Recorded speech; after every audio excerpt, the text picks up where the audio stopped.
So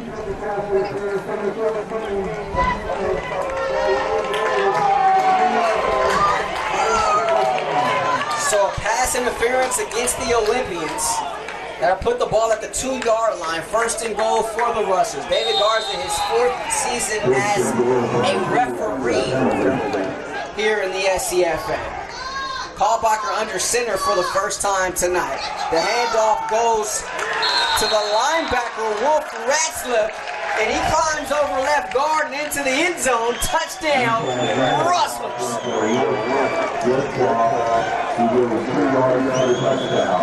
So Wolf Ratzlaff, we were told he may get some carries in a certain package, and there he is. He takes the carry and gets into the end zone.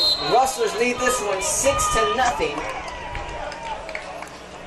Early first quarter. Point after attempt is up and through. So the Rustlers 7, Olympians nothing. As you're watching Golden West Rustler football right here on SportsNetUSA.net, Rahshaun Haylock alongside Ryan Osborn, and the Rustlers deferred the opening kickoff. They elected to go with a little pooch kick. It was recovered by Craig deep inside of Olympian territory, and they're able to punch it in on the game's first drive.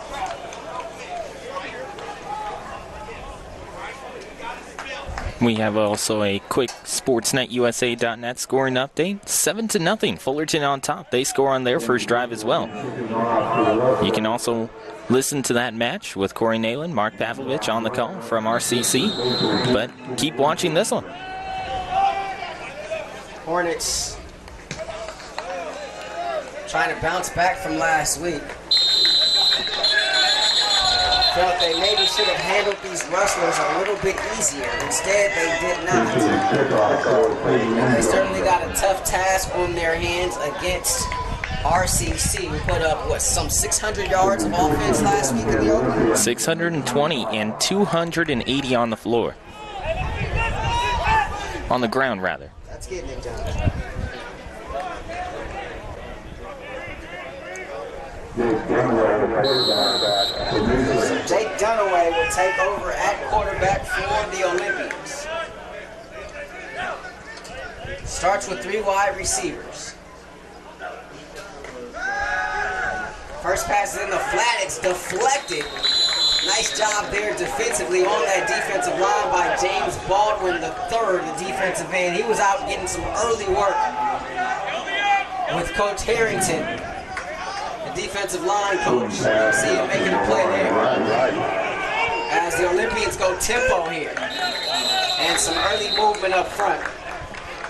Going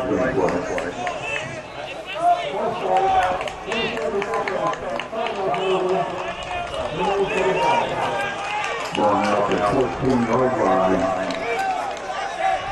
2nd and 16.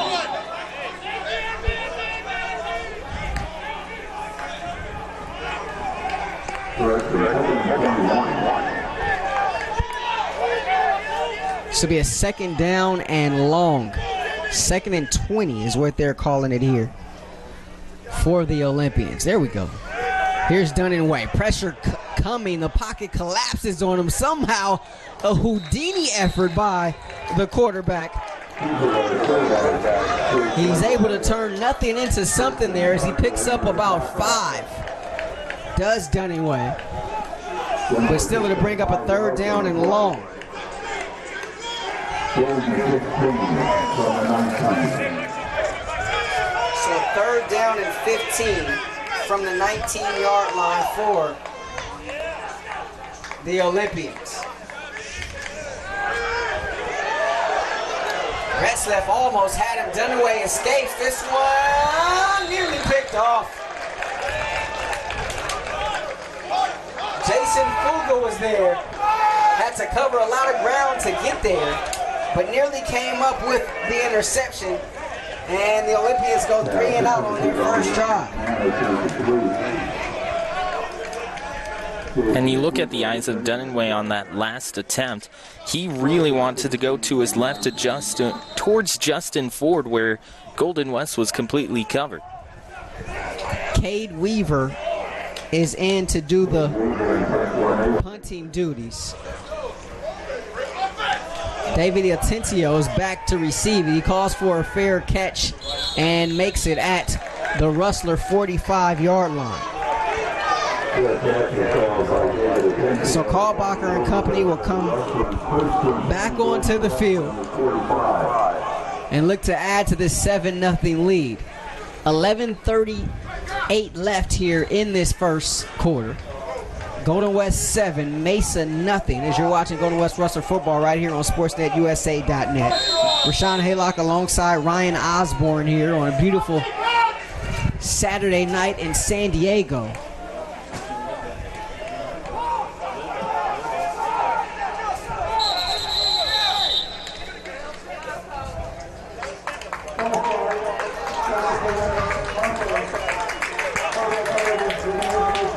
And this one moves backwards for Golden West. Before they can even get a playoff on this drive, false start. It's going to make it a 1st and 15 from their own 40-yard line.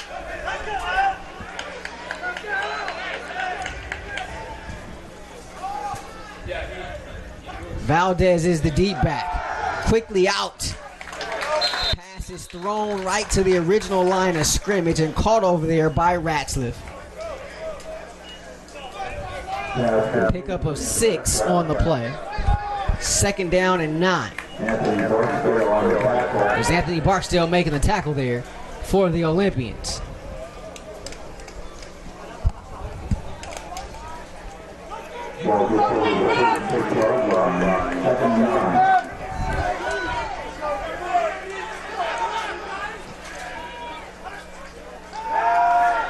Kalbacher, screen, and picked off! A sensational diving interception by the defensive lineman, Hugh Anthony. And we got a Rustler down, folks.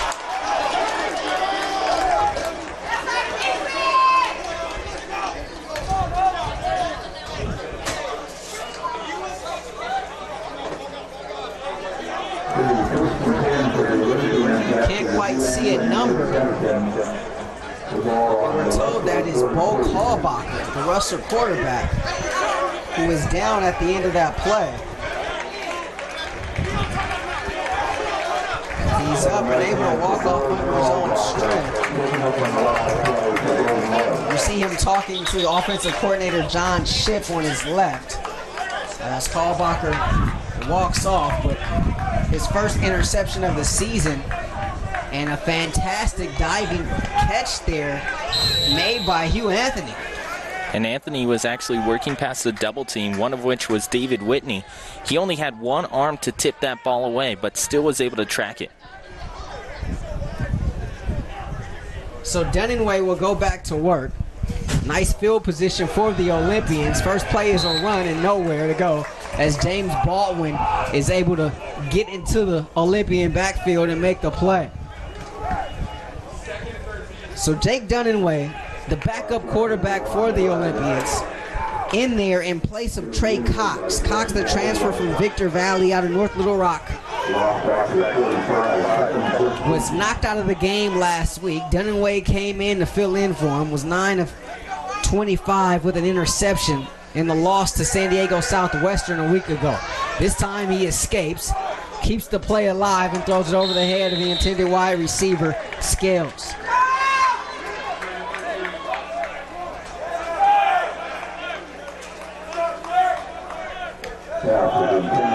Nathaniel Hines, Peter Neal, Wesley Thompson, Jalen Booth, Amari Cooper left to right on that offensive line.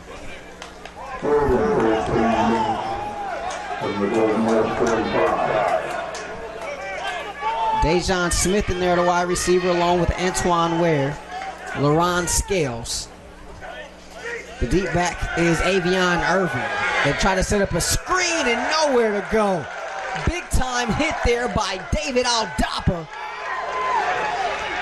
And he's feeling himself as the Rustlers come up with a big third down stop. Aldapa, if you recall, suffered a torn ACL last season. Last week, his first game back after that season-ending injury that eliminated his 2017 campaign. He said after that first drive, things started to slow down for him a little bit last week against Fullerton. He comes in there and makes a great play.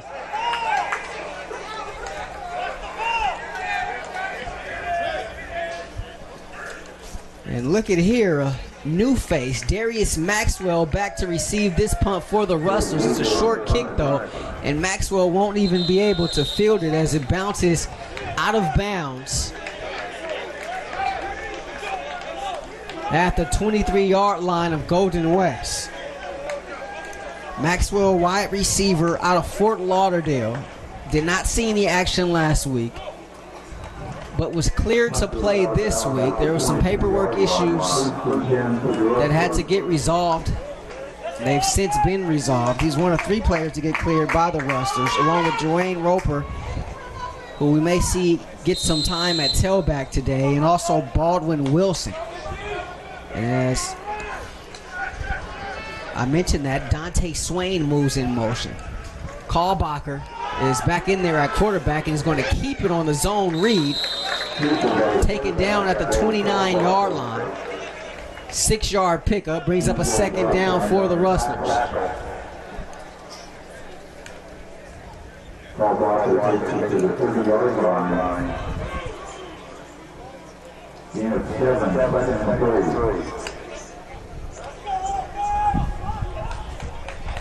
Under 9 to play here in this first quarter. Rustlers struck first early and lead this one 7-0.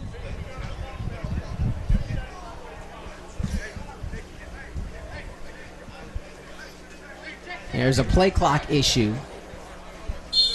as officials signal for them to reset the 25-second clock. They put 25 back on the clock. As Kalbacher is back in there in the gun. 2nd down and 4 from the 29.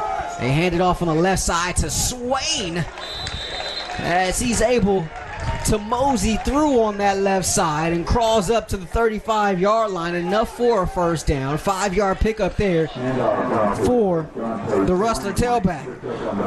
And when you look at the running backs for the Rustlers, they're not afraid to go into contact. Last week against Fullerton, both Swain and Valdez had over 10-yard runs in which they were stopped inside the first 2 yards, but still fought their way through 3 or 4 guys to get extra. Running game a point of emphasis during the week in practice. Kalbacher going to eat it.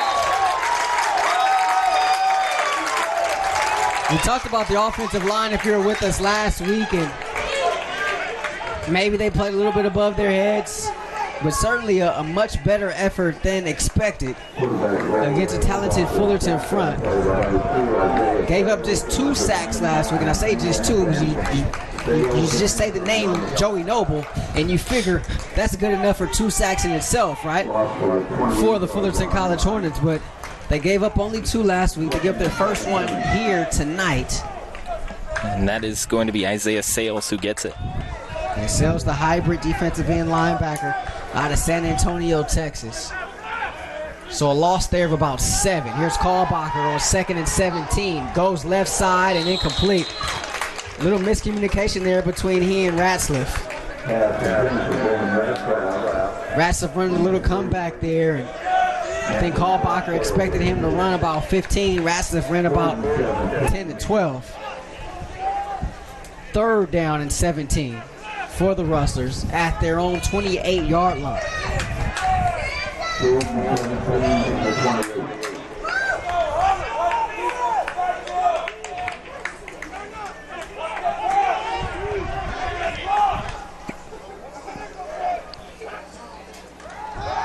They roll the pocket this time on 3rd and 17. Kalbacher, and that one nearly picked off again. It went right through the hands of Brendan Torrance. Torrance, the talented linebacker safety. There's a flag on the play, however, back at the 22-yard line of the Rustlers. Torrance can play anywhere. You turn on the film, number 20 pops, folks. You see him coming up to play the run. You see him playing in the flats. You see him drop back and cover the middle third. Extremely versatile.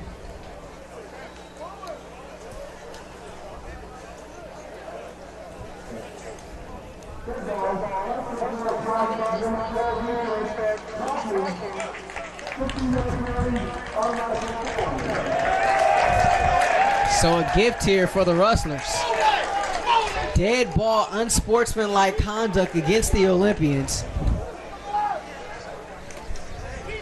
And that was actually Alex Lemon who got tangled up with Bo Kalbacher as Kalbacher was jogging his way off to the left-hand side into his own sideline.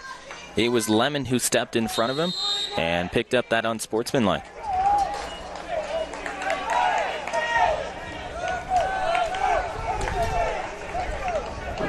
$7:10 left in this first quarter. Rustlers 7, Olympians nothing. So with the penalty, it's 1st down and 10 Rustlers from their own 43-yard line. They go back to the ground. It's going to be a short pickup there of 2 for the tailback Swain. Talk about this running game. It needs a bolt. It needs a jolt. It needs a burst. Whatever you want to call it, Ryan Osborn. But well, it was tough sledding last week. Granted, I get it. It's against Fullerton, but they need a little something. You and I were talking about it on the ride here. When you look at that running game, they have to be able to get into some more open space. The O-line has to be able to stretch out and make sure they have lanes. Swain stays in there to tailback. Play fake. Kalbacher up top. Right out of the outstretched arms of the intended wide receiver, Jeremiah Wright. 3rd down.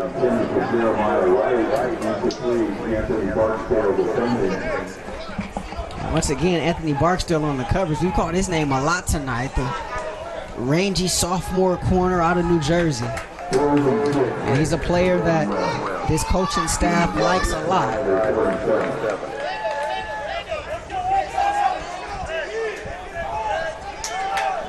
He's very, very busy, very active. Had 4 PBUs last week against Southwestern.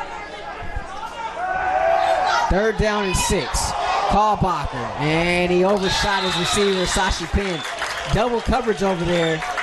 Penn tried to reach out for it, but it falls incomplete. It looks like number 14 just hasn't really found his footing so far here tonight for the Rustlers under center. And I think it goes back to that first series where Golden West was inside the 25. However, on a quick bootleg that they ran with Kalbacher, he ended up getting his clock cleaned. After that, he hasn't really been in sync with his wide receivers. He got touched a little bit last week against Fullerton, but not much. Back to receive it is Rahshaun Brown. Takes it at his own 14-yard line. Jucking and jiving and dancing, but a little too much dancing there. Nice play made there on the special teams by Austin Kramer. Brown couldn't figure out what to do there. It's a very interesting story, right? It's not often there's a player named Rahshaun. So I'm working on my boards. And this has nothing to do with the game, by the way.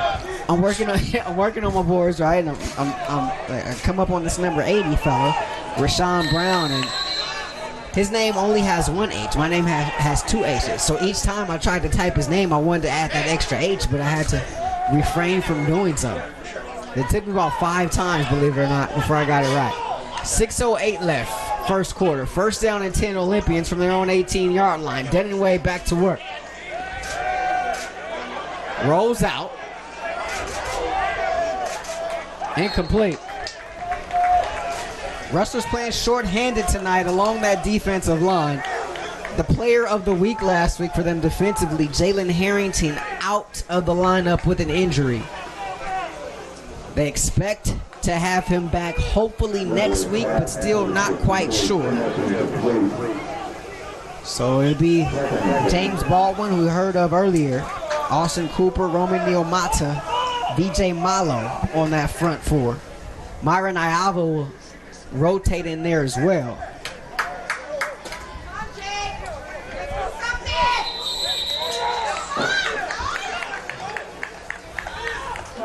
False start against the Olympians. Jose Arredondo in there as well on that defensive line for the Rustlers. The linebacking core, Jacob Hanley, Wolf Retzloff, who already scored a touchdown tonight offensively, and David Aldapo, who we talked about earlier. The cornerbacks, Justin Ford, along with Miles McCord, Fuga and Kramer. The safeties, and a big hit put on Dunaway there, but he was able to get the ball off. It's going to be a first down for the Olympians, but Ryan Raines came in untouched and put a shot on number 7. Nevertheless, first down for Mesa. They'll have it first down and 10 at their own 28-yard line. Dunaway still in there with 4 wide.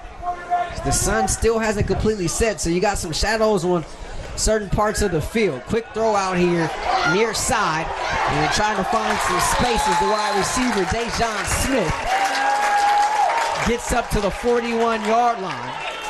13-yard pickup and another first down as the Olympians try to go tempo here.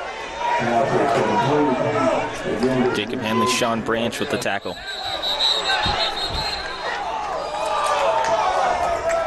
And another false start. The head coach of the Olympians, Gary Watkins, in his first season at the helm. Second year overall in the program. He's the offensive coordinator last year. This is the Mesa team that went 9-2 in the American Division last year. They move up to the National this season. Watkins takes over for Peter Lofthouse, who was named the head coach at Newport Harbor High School. Underneath, and getting a screen there by the umpire, is the wide receiver, Isaiah Williams. And he gets about 4 that time. Second down and 11. Another quick pass out here to the near side. And more tempo, and breaking tackles is Antoine Ware. Ware up the far side, the near sideline, pardon me. Inside the 30. And a huge roar from this Olympian crowd.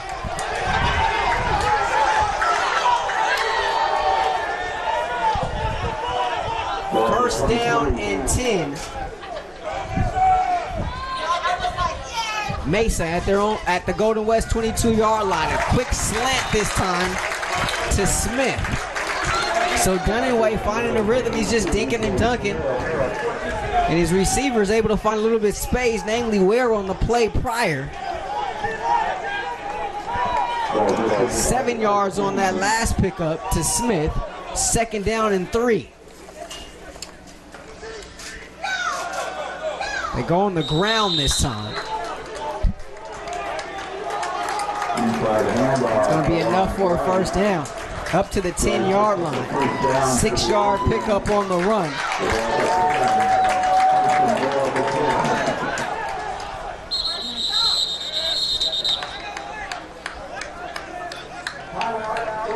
And we got a timeout taken by Golden West. We've seen this before from Nick Mitchell in the past.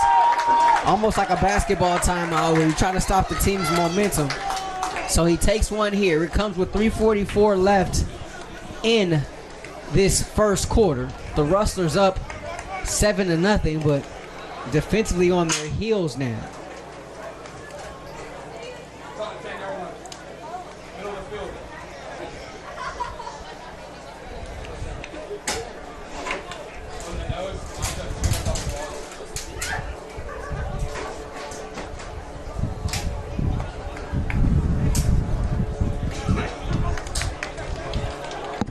We have a couple of scores from around the CCCAA, specifically here on SportsNetUSA.net. Fullerton College has scored once more. They weren't able to convert on the extra point, so they now move to 13 up on RCC to start off their match. Saddleback and Ventura are still tied at 0 apiece, with Cerritos and Moore Park tied at 7 with 6:27 left to go in the first. And then you also go to Palomar and Southwestern, where Southwestern currently holds a 7-0 lead over Palomar, and that is with 1:51 left to go in the first quarter. Thank you, Ryan. Ryan Osborn, alongside yours truly, Rahshaun Haylock, as the Olympians go to Grice one more time, and Grice pulling players with him. That play started at the 10, it gets all the way up to the 6-yard line.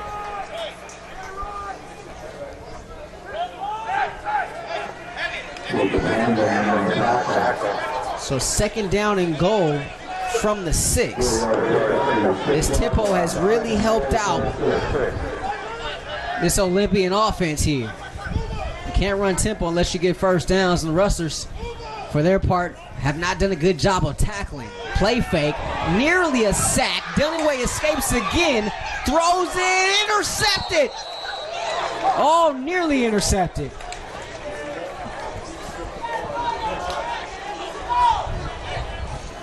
Ford was there.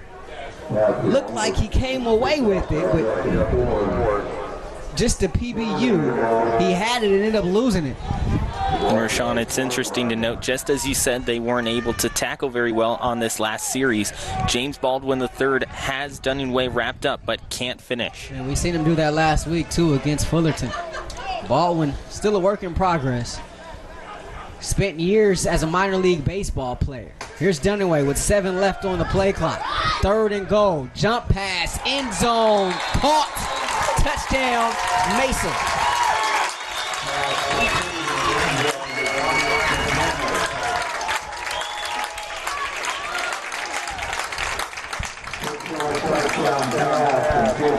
Dominic McManus on the touchdown reception. His first of the season. And the Olympians an extra point away from tying this thing up.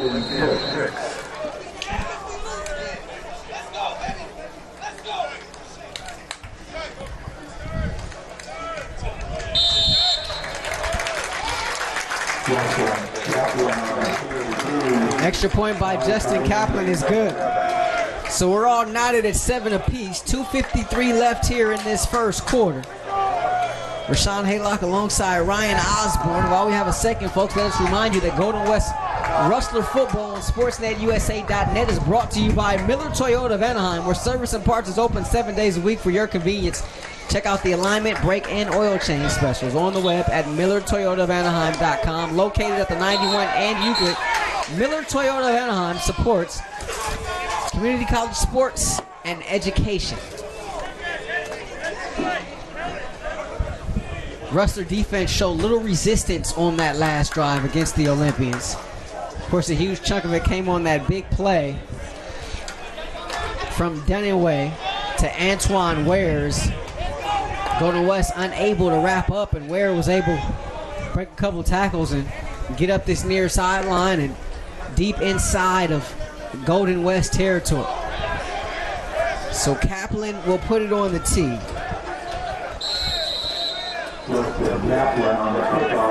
So it'll be Roper and also Maxwell back to receive it. Roper takes it at the 7. Maxwell gives him a block, and Roper is able to sneak up to the 29-yard line, and that's where Kalbacher and company will start 1st down and 10.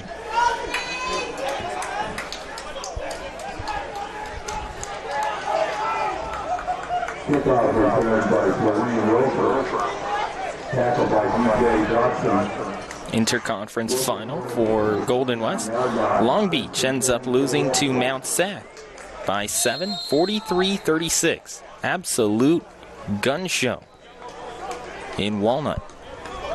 Anytime those two teams play, especially of late, you know there are going to be some fireworks. We got a new quarterback for the Rustlers, Nathaniel Espinoza, into the game for the first time. They send Maxwell in motion, and flag on the play.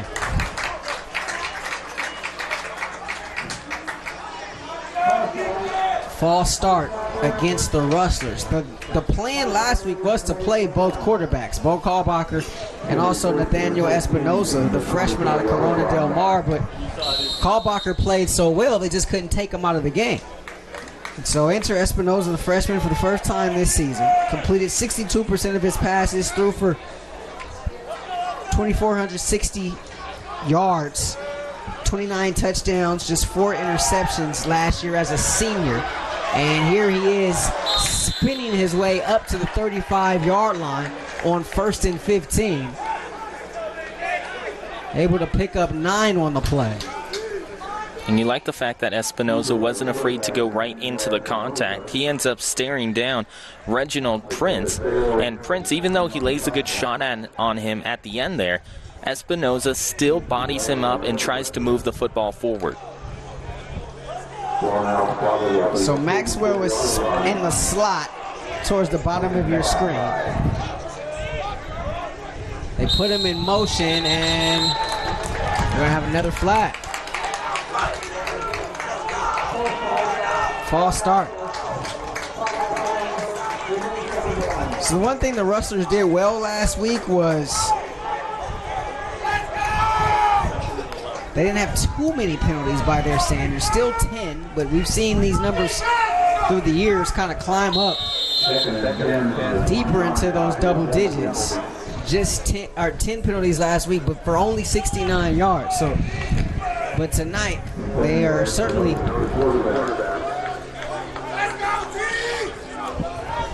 having their fair share. 1:45 left, first quarter. Espinoza tucks in and runs again. Espinoza off the bench and scampers up to the 40-yard line.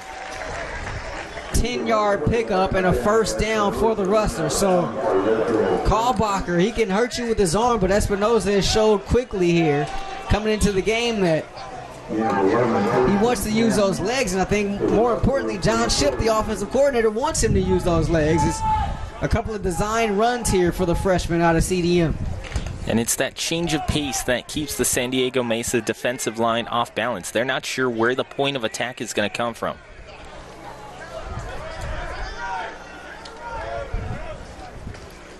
The back is swaying, and he's going to be hitting the backfield. Coming off the edge there was Devin Sanders, the freshman out of Merrill Mesa. They went zone read there, and it looked like Espinoza wanted to keep that one, but he couldn't quite pull it out of the belly of Swain there that time. Loss of 1.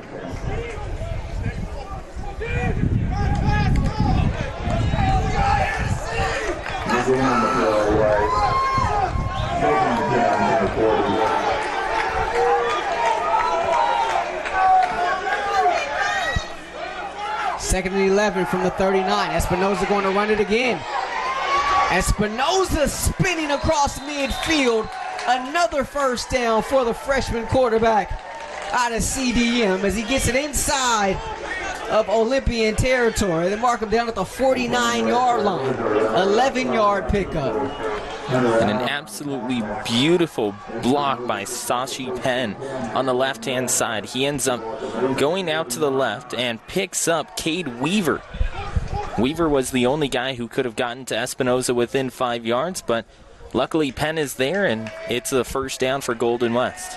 And that first down going to be the last play of the first quarter. So after 1, Golden West 7, Mesa 7, as you're watching Golden West Rustler football right here on SportsNetUSA.net. Rahshaun Haylock alongside Ryan Osborn here in America's finest city as the sun continues to try to set here in San Diego. But the Rustlers got on the board first. In case you're just joining us, Golden West won the toss, elected to defer. The opening kickoff was a squib kick recovered by the Rustlers, and so they had prime field position deep inside of Olympian territory. The drive will result in a 2-yard touchdown run by Wolf Retzlaff, the linebacker, folks. He came in, special package for the Rustlers offensively, and he's able to run it in off left guard. Shortly before the first quarter ended, Mesa was able to answer with a touchdown pass from Dunaway to McManus. And that's where we stand right now at 7 apiece. They flip fields, and it'll be 1st down and 10 Rustlers at the Mesa 49-yard line. Bo Kalbacher has been subbed out in favor of Nathaniel Espinoza, the freshman out of CDM. Kalbacher, for as sharp as he was last week, not off to quite as hot of a start this week, and so coaching staff elects to go with a change of pace in Espinoza, and his change of pace has been his legs. The speedy 5'11", 180-pound freshman has been able to show himself to be a threat in the running game for the run. And maybe this is how they get the running game, right? We talked about it in the first quarter. Ryan, you and I, we talked about it on the drive down here. Needing something out of that running game. And so maybe you get it in number 10, the quarterback. This time he lines up in the pistol. Not sure what the holdup was there, but we're finally ready to play some football here and start this second quarter. Swain in the backfield. Espinoza hit as he throws. Jump ball and batted away. Nice defense there by the Olympians. Jonathan Earl was the intended wide receiver, but Palmer was there one-on-one and was able to get the PBU. And Swain was supposed to pick up the blitz off to the left-hand side, so Espinoza never knew that a guy was coming from behind. And that guy who ended up cleaning him out at the end of the play was Devin Sanders. So many hybrids on this team, Sanders being one of them. He'll line up as a defensive end or as a linebacker. 2nd and 10 from the 49, and there's Sanders once again. Number 58 says, you're not running over here. Loss of 2 on the play. 3rd down and 12.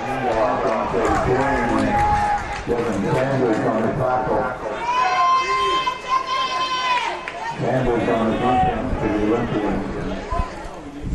He's going to watch him play. 3rd and 12. You look along that offensive line, 4 of the 5 are freshmen.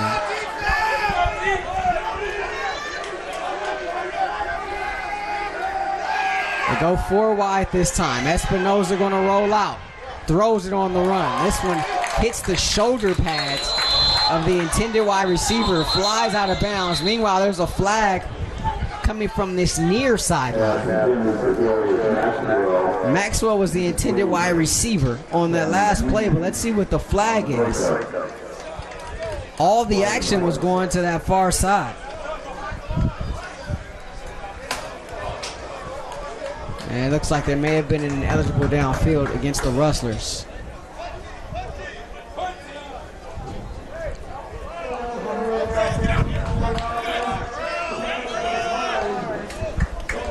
So Gary Watkins and the Olympians decline the penalty, brings up a 4th down,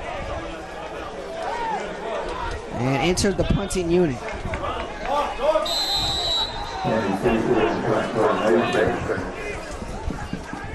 So Kenny Fisher, the place kicker, will also handle the punting duties here. If you're with us last week, you saw some of the issues that James Baldwin had. That punt is gotten away there by Fisher. Nice job by him to get that one off, but the snap nearly sailed over his head.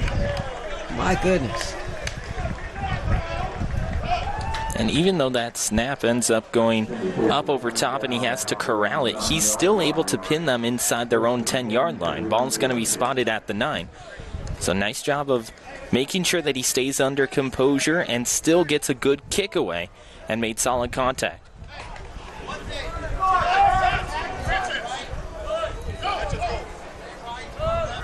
So the Olympians will start this one deep in its own zone.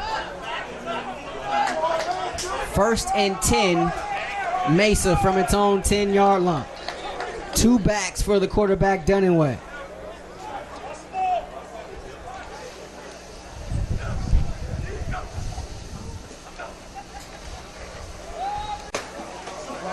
They go option.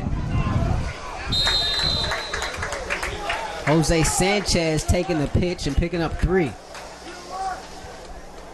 Here's one, the option went to Jose Sanchez. So some new wrinkles, just like the Rustlers last week, with a couple of players in the lineup tonight that didn't play last week. A couple of players in the lineup for the Olympians tonight that didn't get any action a week ago. Pass thrown in the slot, caught. And a nice run after the catch all the way up to the 30-yard line. Making the tackle with Sean Branch. The Olympians try to go tempo. Pickup of 12. 1st and 10. Grice on the run. Grice making a man miss. Milan Grice in open field. And there's going to be a horse collar penalty against the Rustlers at the end of that play. As Grice was taken down by Kevin Mimiger.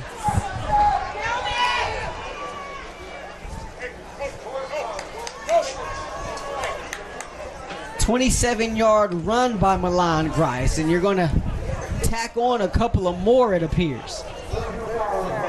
Oh, wow. So they wave it off.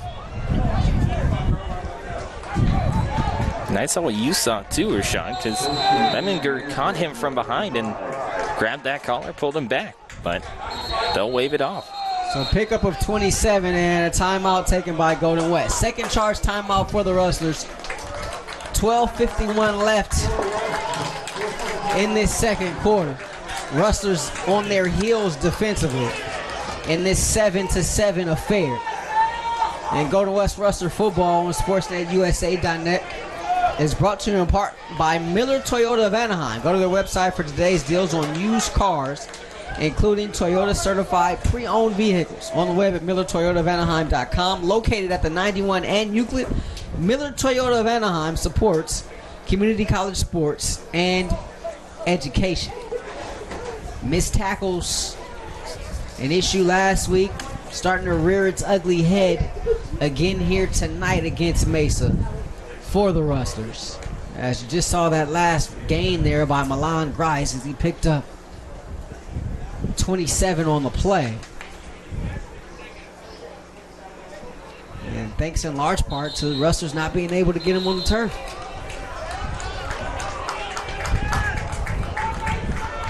The field is completely shaded now. No more sunspots to deal with for these wide receivers. Soon enough, we'll be completely under the lights. But as for now, it's going to be a 1st down and 10 for Mesa from the Rustler 45-yard line. Dunaway leading this Mesa offense without his starting quarterback, Trey Cox.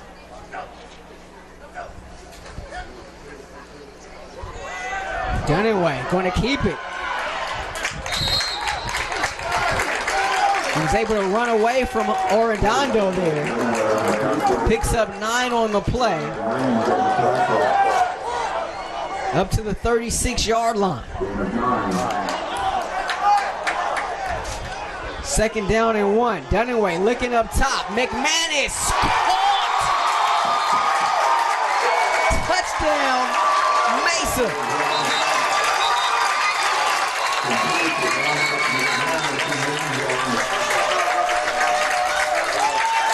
There's a flag behind the play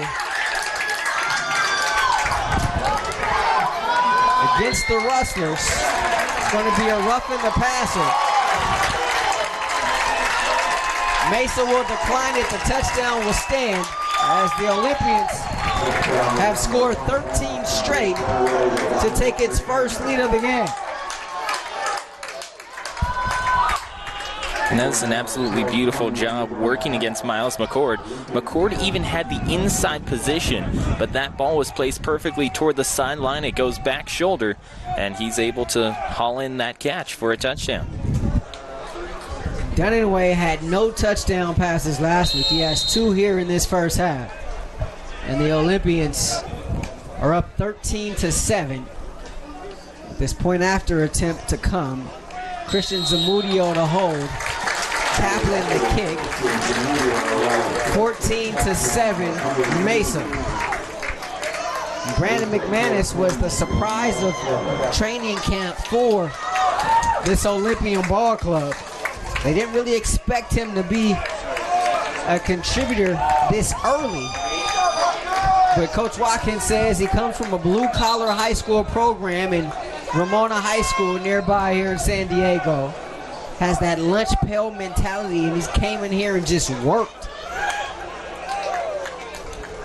And Watkins loves that part of it and how he's been able to bring that here to this Mesa program. That roughing the passer penalty enforced on the kickoff, so Mesa will put it on the tee at midfield. Maxwell and Roper back deep for the Rustlers. It'll be a surprise if any of them were able to get their hands on it, as this one is kicked straight through the back of the end zone.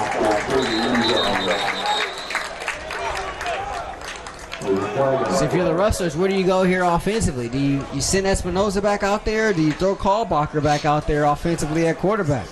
Well, I think you actually go back to Nathaniel Espinoza, because he was the one who changed things offensively for Golden West. He gave them a little bit more space towards the outsides. He made the running game start to get the cogs moving just a little bit more with his ability to be a dual threat quarterback, and it had Mesa on their heels for a little while.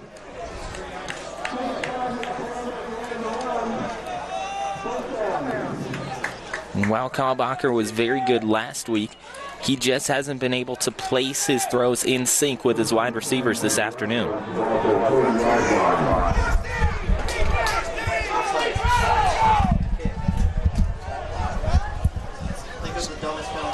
So there was an offsides on that kickoff against Mesa.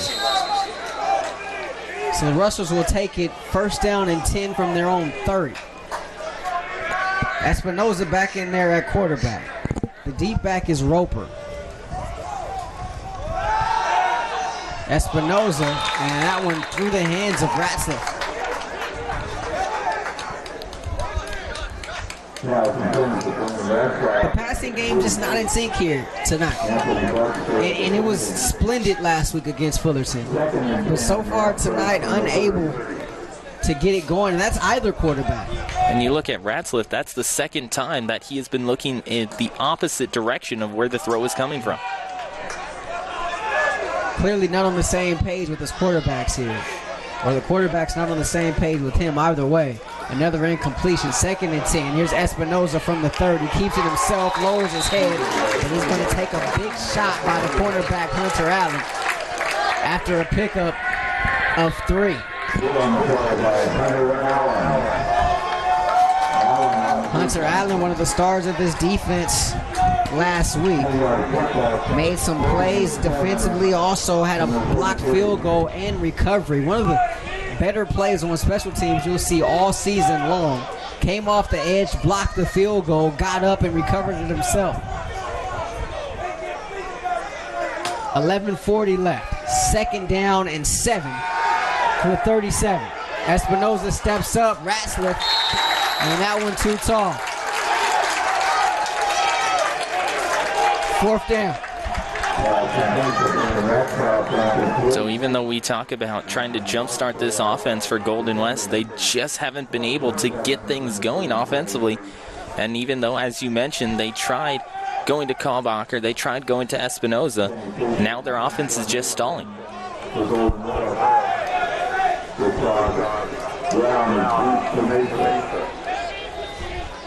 So Fisher back in there, the punt on 4th down. Rahshaun Brown deep to receive it. Another suspect snap there. Fisher able to get it off.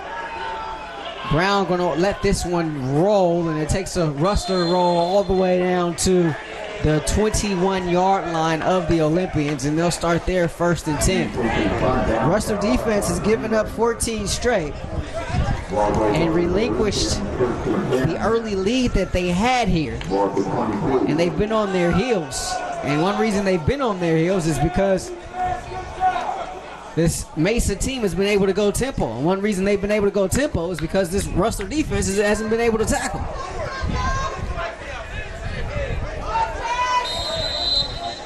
It's like teams that press in basketball. You can't press if you don't score. If you don't get completions or positive gains, then you can't go tempo offensively here in football. That's something that the Olympians weren't doing earlier. They're doing it now. Over the middle, caught Smith on a slant, a spin move into the secondary and down at the 45-yard line. There's a flag at the back near the start of the play, however.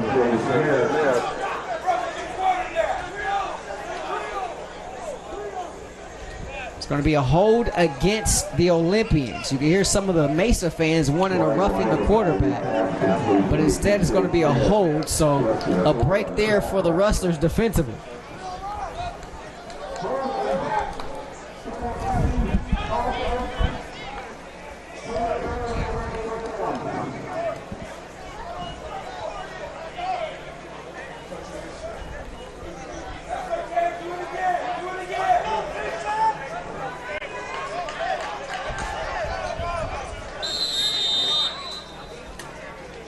First and 20, Mesa from its own 12-yard line.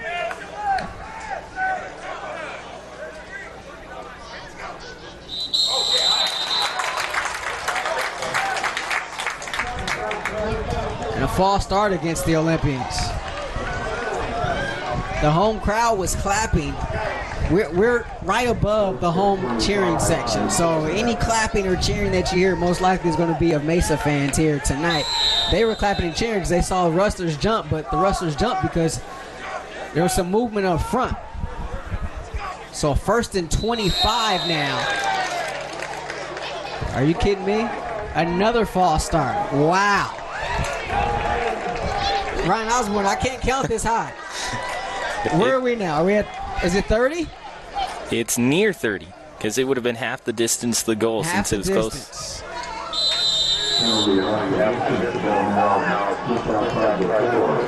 So they put the ball at the 5-yard line.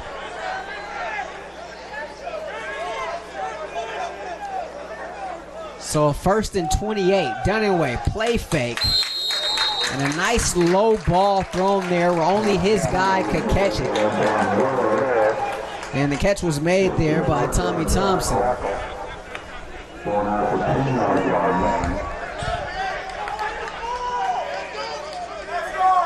6 yards on the completion. Second and 22. From the 11-yard line. Dunaway escapes. Has a man. Oh, big time hit. But holding on to the ball there is the wide receiver Ware. Austin Kramer absolutely lowering his shoulder.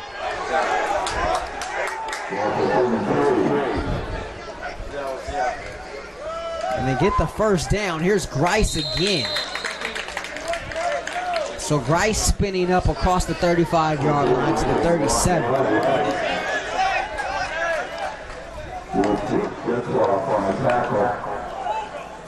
Great job by Meminger to come around from the backside and still lay some contact on Dunaway.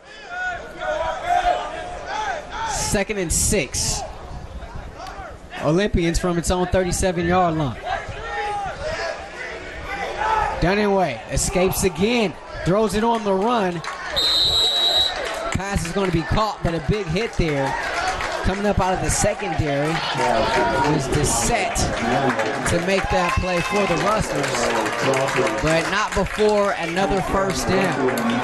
And if you're Golden West, you need as much contact as possible on both Dunaway and his wide receivers. You can't afford to just allow them to easily get up to the ball and make clean catches. And pardon me, that's Crawford on that last stop. First down and 10, Mesa. From its own 36. Running game goes nowhere. 8:40 to play here in this second quarter. What has been an eventful one for the Rustlers as far as defensively.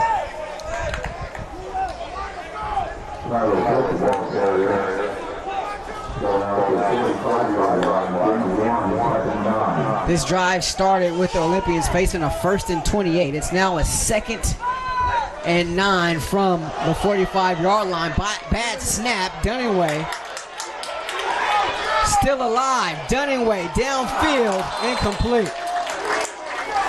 He was looking for where. Scramble drill there. I gotta tell you gotta like the poise that Dunningway's shown. Didn't, from a number standpoint, didn't look particularly well last week. Was kind of thrusted into the game after the injury to Cox, but maybe with a full week to prepare here, you kind of see him looking pretty comfortable back there in the pocket for the Olympians. 3rd down and 9. Mesa from its own 45-yard line. Empty set. And we got a timeout taken by Mesa. Timeout comes with 8:07 to play in this second quarter. Mesa with the ball up 14-7. While we have a moment, I want to say hello to Mrs. Mitch, watching up north. Hope all is well with you. And thanks so much for your continuous support of us here on SportsNetUSA.net. Also want to say hello to my partner, Andrew King, who is back at home watching. Andrew, of course, still on the IR, but hope that he'll be activated soon, if you will. Activated from the PUP list. Can I say he's on the PUP list? I think so. Andrew, can I say you're on the PUP list? Text me. Let me know. I'm sure he'll let me know if I can say he's on the PUP list or not. Either way, I guess it's too late because I already said it, right? What's done is done. Anyways, partner, get well soon. Excited about getting you back here pretty soon. Meanwhile, they got Ryan Osborn here tonight, filling in admirably. 3rd down and 9. Mesa after the timeout on its own 45-yard line. They go with 4 wide this time. Dunningway. They set up a screen, and it's thrown way too tall for the intended tailback, Milan Grice. Grice stands just 5'8". It's a big 5'8", at 205. Freshman out of Rancho Bernardo High School. Had to climb tall to get that one. The reason why that one goes awry is because Dunningway was backpedaling on the play and throws from his back foot, so he angles his arms straight up. It kind of floats over top and airmails Grice. So Weaver back in there on the punt. Atencio returns to the game as a punt returner. Nice spiral kick there by Weaver. Atencio backpedals, catches at the 10, breaks one tackle, and dives across the 15. He'll be marked down, and that's where the Rustler offense will go back to work. And looks like we've got a Rustler down behind the play. And this not really a good sign for the Rustlers. It's Jacob Hanley, starting linebacker, sophomore out of Pacifica. Speaking to Sean Corcoran before the game, special teams coordinator, also the outside linebackers coach. He talked about on special teams, they ran a lot of the third stringers out there on special teams last week. They made some changes, put some 1s and 2s on the special teams, hoping to have a little bit more success in that facet of the game this week. He said he preferred not to, but as a result of what happened last week, kind of his hand was kind of forced in a sense. But this is one of the reasons why, you know, you wouldn't want to put your 1s or 2s out there on special teams because of the risk of them getting injured. Hanley able to walk off under his own strength, and Corcoran and the rest of the staff only hope he can be able to return to this one. Linebacker core not really the deepest for the Rustlers. They've had some deeper linebacking groups in previous years, but prime example, last week they only played 3 guys at linebacker. There's the starters, Hanley, Retzloff, and Aldapa. So we'll see if he can return to the game, he being Hanley. Espinoza, meanwhile, returns offensively, and Atencio nearly has his neck taken off there on that incompletion. Double coverage there. Reginald Prince got there first, but also Barksdale. Barksdale's been all over the place tonight. He added another PBU to his column, and he's looked good. And this is the Golden West wide receiver core that looked extremely good last week, and one of the strengths of this team, but they've looked rather pedestrian here tonight. 2nd and 10 from the 16. Now Espinoza keeps it himself. Espinoza into the secondary and down at the 30-yard line. 14-yard pickup and a first down for the Rustlers. And you look at Espinoza moving upfield. He waits until the absolute last moment before Hugh Anthony commits to him. And once Anthony fully commits, that's when Espinoza just takes 2 steps around him and moves his way upfield, keeping his eyes towards the hash marks the entire time and making sure that he had an opening, and runs for that 14. Kalbacher did leave the game earlier with an injury, but he returned after that. Purely think this is just a schematic thing for Espinoza to remain in the game. Here he is scrambling again, throws it with all his might, a duckling up for grabs and picked off. Dario Weathers still on his feet. Weathers at the 20, cuts it back. Weathers going to be tackled inside the 15.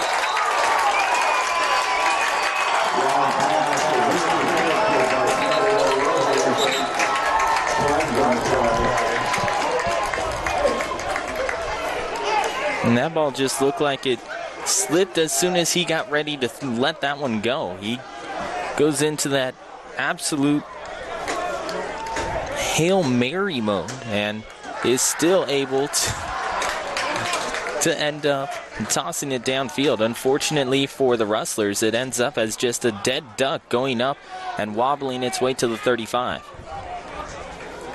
And weird, normally you see a ball thrown like that, it's because a quarterback may have gotten hit or something, but Espinoza was on the run. He was able to get his feet set seemingly, and he just chucked it with all of his might, and it didn't go anywhere. My goodness.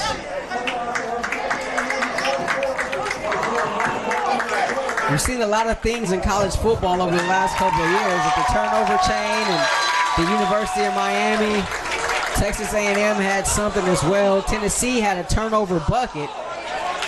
Mesa has something similar. When Weathers came off the field, one of his teammates threw a basketball lob up for him while another teammate held up a garbage can for Weathers to catch the lob and dunk it home. Well, he's a football player, not a basketball player. He missed the lob poorly, but the interception still stands. And we're not talking about one of those plastic garbage cans. We're talking about like the Groucho. Old metal Oscar the Grouch type of trash can is what we have here on this near sideline for San Diego Mesa. So Mesa drive will start at the Rustler 6-yard line. 1st and goal for the Olympians after that interception. Dunaway with 4 wide. Keeps it himself, and that was a blown play as Dunaway just slides in the backfield. Loss of 4 there.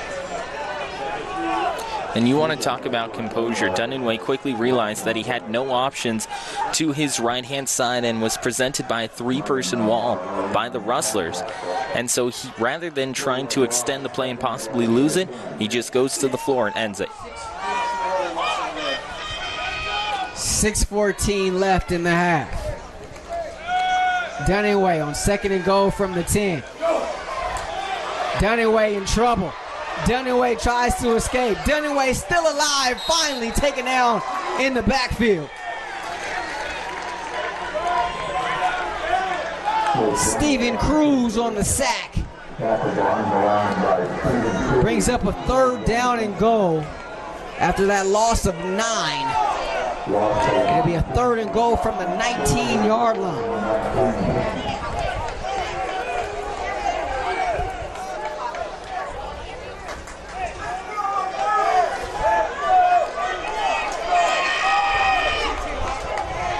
Third and goal for the 19 for Dunaway. 5:25 left. Mesa with the ball up 14-7. Dunaway over the middle, deflected. Nice job there. The diving stop by Fuga, the safety.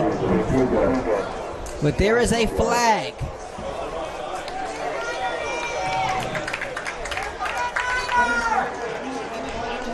Offsides against the Rustlers.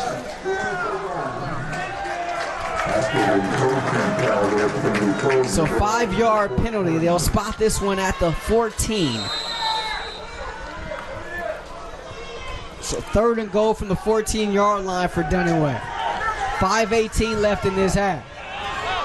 What a bizarre half it's been.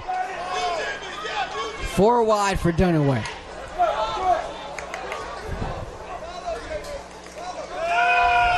Over the middle. That one thrown, and it bounces before getting into his intended target. Incomplete. They bring up 4th down. So a huge stop here for the Rustlers. Ware was the intended wide receiver. But the Olympians had it 1st and goal from the 6. Proceeded to move backwards.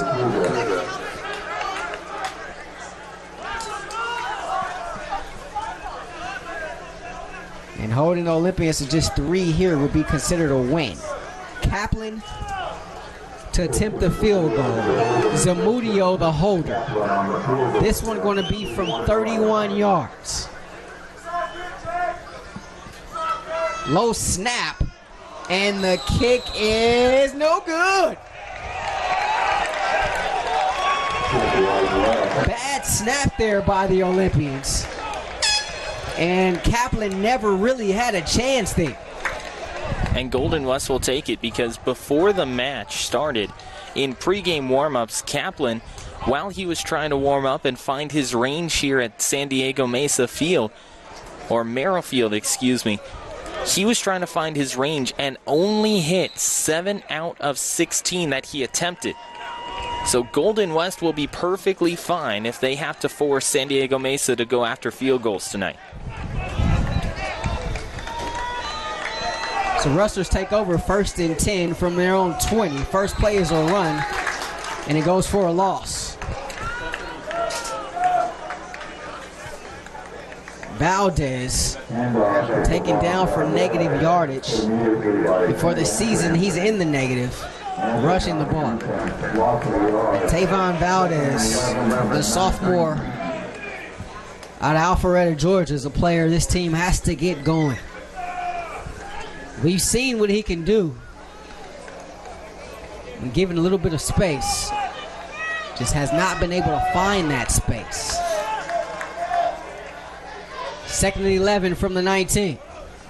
Under 4.5 left in the half. Espinoza, pocket collapsing.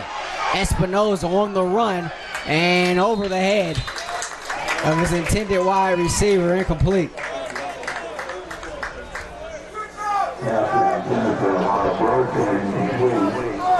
Just looking for Ahmad Brooks there that time, or Ahmad Dorsey, pardon me, there that time. 3rd and 11 from the 19. Andrew King has alerted us it's okay to tell people that he's on the PUP list. But either way, he's on the mend. And we'll be back as soon as he can. But he thanks all of the Rustler supporters for supporting him during this time. 3rd and 11. Espinoza, nowhere to go.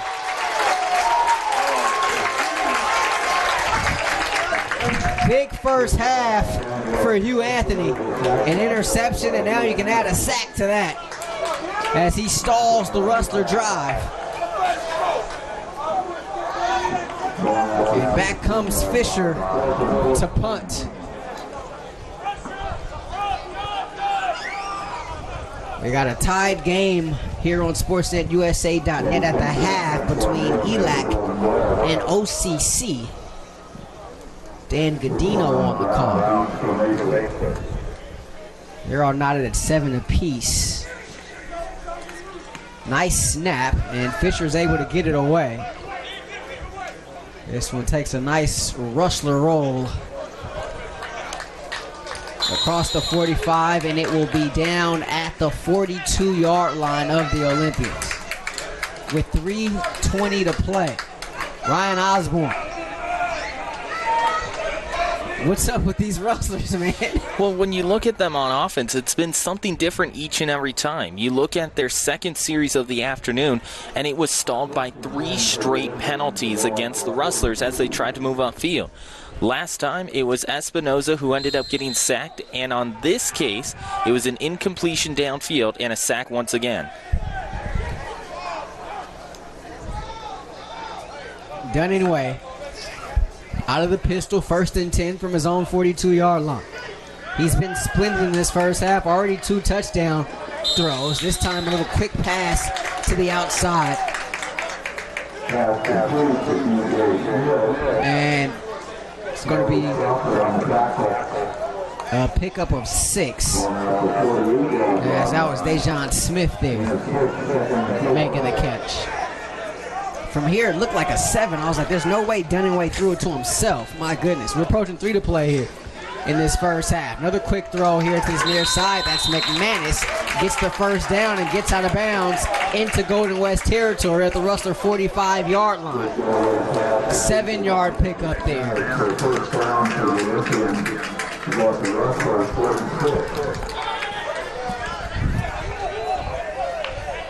The worst thing that happened to the Rustlers here in this first half is allowing Mesa to find its rhythm offensively. And ever since then, Mesa's been its own worst enemy as Grice unable to stay on his feet there. But he's so elusive. He almost gets sideways, and you can't really touch him or really get a good grab on him. And that's what the Rustler defense is having a hard time doing here tonight. And that's a great point, Rahshaun, because as he goes into contact, he shifts his hips away from the defender, so that way it's a smaller target for the defender to try and grab at. That one goes for 4. Could have been a whole lot more. 2nd down and 6. The 42-yard line of the Rustlers. Dunning-Way keeps it himself and eats it. Retzlaff was there in the backfield. And Paka as well. Paka Kakulidis, the freshman defensive end out of Hawaii. 1:45 left. A loss of 3 on the play. 3rd down and 9 from the Rustler 45-yard line. Dunning-Way adjusting the play at the line of scrimmage as we approach a minute and a half. Coming up at the half to be the Ryan Osborn show, folks. Don't want to miss that. Dunning-Way. Rustlers trying to get to him.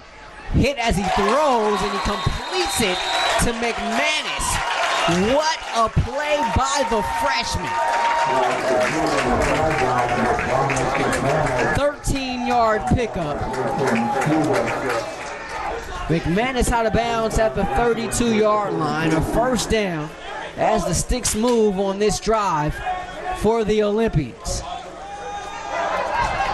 They keep it on the ground. Here's Grice once again, and Grice, so elusive, gets to that secondary, finally pushed out of bounds by Kramer.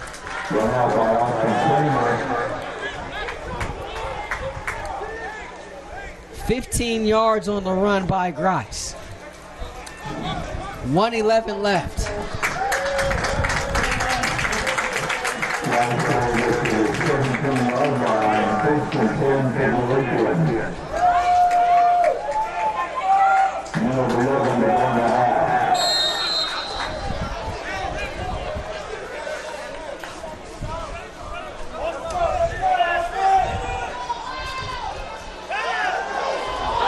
Big hit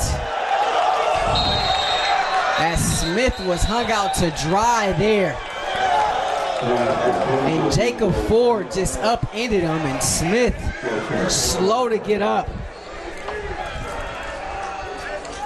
Nice job by Ford being able to read that play. But that one was thrown high. Smith had to get up and get it. And while he was airborne, Ford came up and was able to drop him. Good sign. Smith is able to walk off, but he is in a heap of pain, as you can tell by seeing him at the bottom of your screen.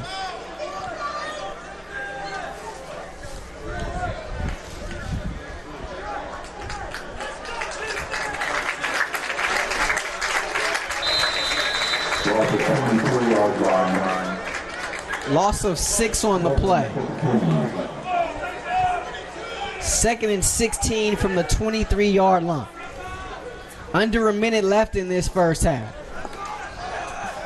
Mesa trying to add to its 7-point lead. Dunaway, and that went in and out of the hands of the intended wide receiver, Junior Salas. Or check that, Christian Baker, the intended wide receiver there. 42 and 4/10 left.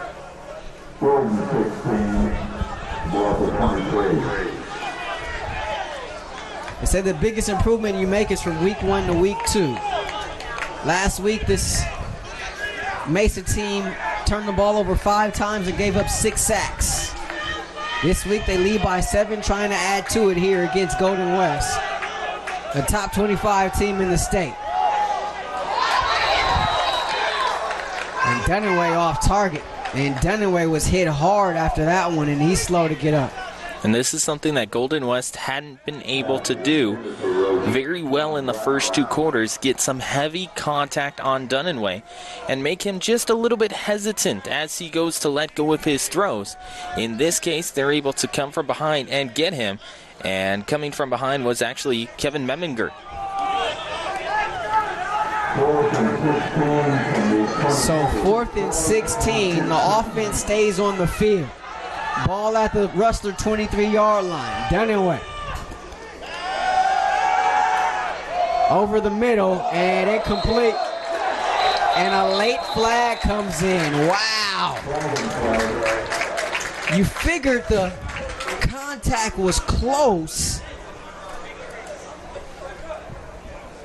but this could be a heartbreaker if it's against the Rustlers.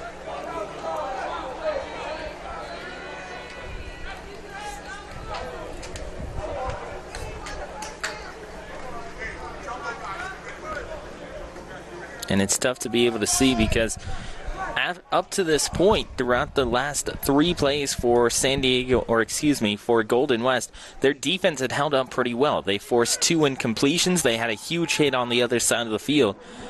But to have that pass interference penalty go against Golden West, it's truly a backbreaker knowing that you could have held San Diego Mesa to a field goal attempt. It's unfortunate.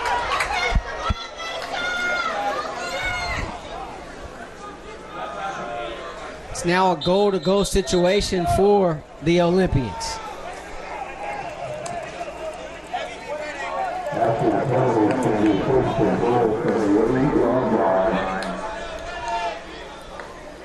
After that penalty, they spot the ball at the 8-yard line. So 1st and goal from the 8 for Mesa. 33 seconds left in this half. Mesa up 14-7.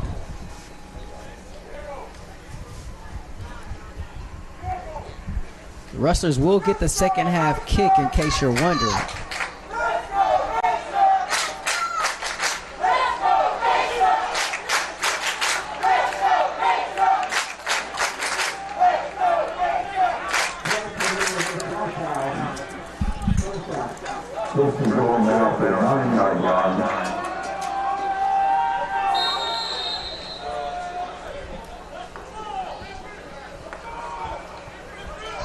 Uncertain what the holdup was there by the officials, but they put the ball in play now.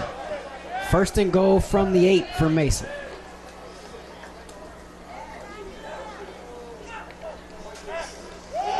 Dunaway in the flat, and a nice move there by Brown. He was able to spin and get back to the original line of scrimmage, as that one could have gone for a loss.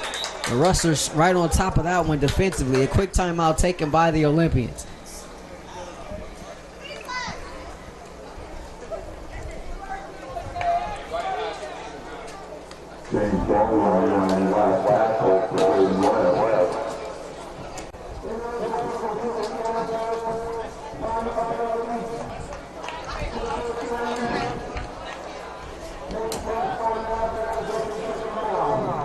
So Mesa calls the timeout. A timeout avoids a 10-second runoff. There was a penalty on that play and an eligible man downfield against the Olympians.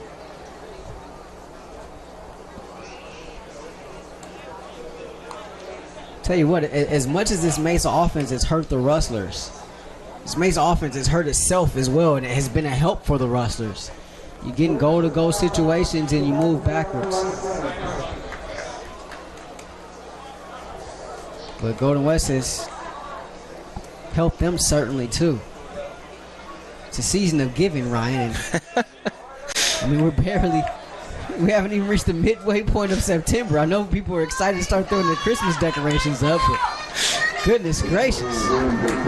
It was 87 degrees on the drive down here. What's so crazy about this stadium is that as the night rolls along, we're forecasted to get a heavier and heavier layer or marine layer to come into Merrill Douglas Stadium. Yeah, welcome to San Diego.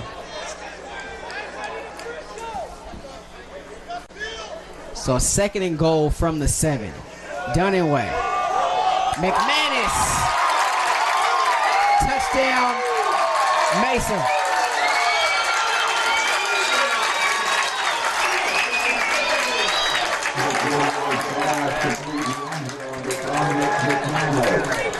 They went back shoulder again, Ryan Osborn, and that proved to be the difference. McManus has been impressive all night long, getting body positioning. On this one, he goes directly to the corner, turns around, and presents his target. As soon as that ball lands in his hands, he looks at his feet, makes sure that he plants at least one, and catches it in the corner of the end zone. Point after is good. Mesa 21, Rustlers 7. 20 seconds left in this first half. I'm not sure anybody expected this. So Olympian team that was completely outclassed last week against Southwestern. It's a Golden West team that pushed Fullerton to the absolute limit a week ago today. And you could argue one fluke play and they get out of there with a win against the reigning back-to-back national champs. Well, when you look at that final drive for Golden West, they only had 3 plays in the final 3 minutes, and yet they moved up 24 yards upfield against the reigning champions. They were moving the ball around. It was just an unfortunate snap that went to Kalbacher that sunk the ship for the Rustlers. However, they were moving against Fullerton College, and they had back-to-back strikes in the 4th quarter. And speaking of Fullerton, they're in a heavyweight matchup against RCC tonight. That game right here on SportsNetUSA.net with Mark Palovich and Corey Naylor. There's a fumble here on the kickoff. Recovered by the Olympians.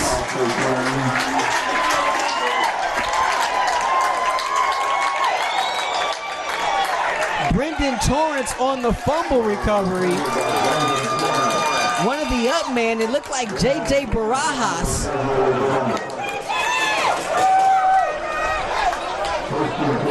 Or check that, 40, Isaiah Giddy.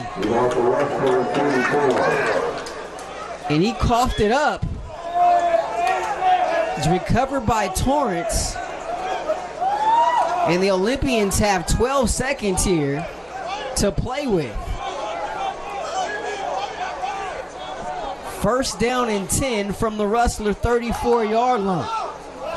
Dunninway with 4 wide, trips to the top of your screen.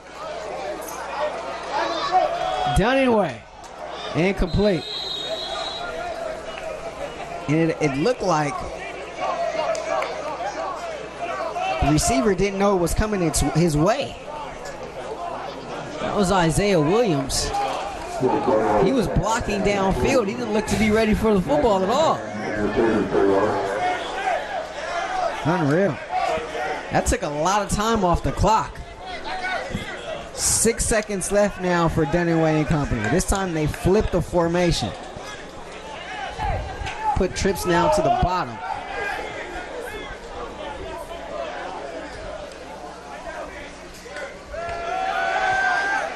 Dunaway escaping pressure again. He's Houdini, throws it up, looking for McManus. No, that was a good. Almost caught there by the freshman, incomplete. Touchdown saving stop there by Kramer to bat that one away. No flags as time expires. And this first half mercilessly comes to an end for the Rustlers as they trail it 21-7 here on SportsNetUSA.net. How slippery is Dunaway? Very. I mean, you look at the way that he ends up evading the tackle of Jason Fuga. He just takes one step in front, and all he has to do is just shift away from Fuga, and it's an easy maneuver in the pocket, but yet it's effective enough to the point where it opens him up, and we've seen him do that 3 other times tonight, and the Rustlers just haven't been able to bring guys down in the open field. Could be an extended halftime here at Mesa. Both teams have a mile to go to get to their respective locker rooms. And in case you're just joining us, the Rustlers actually had to walk through the crowd here to come down the stairs from their locker room.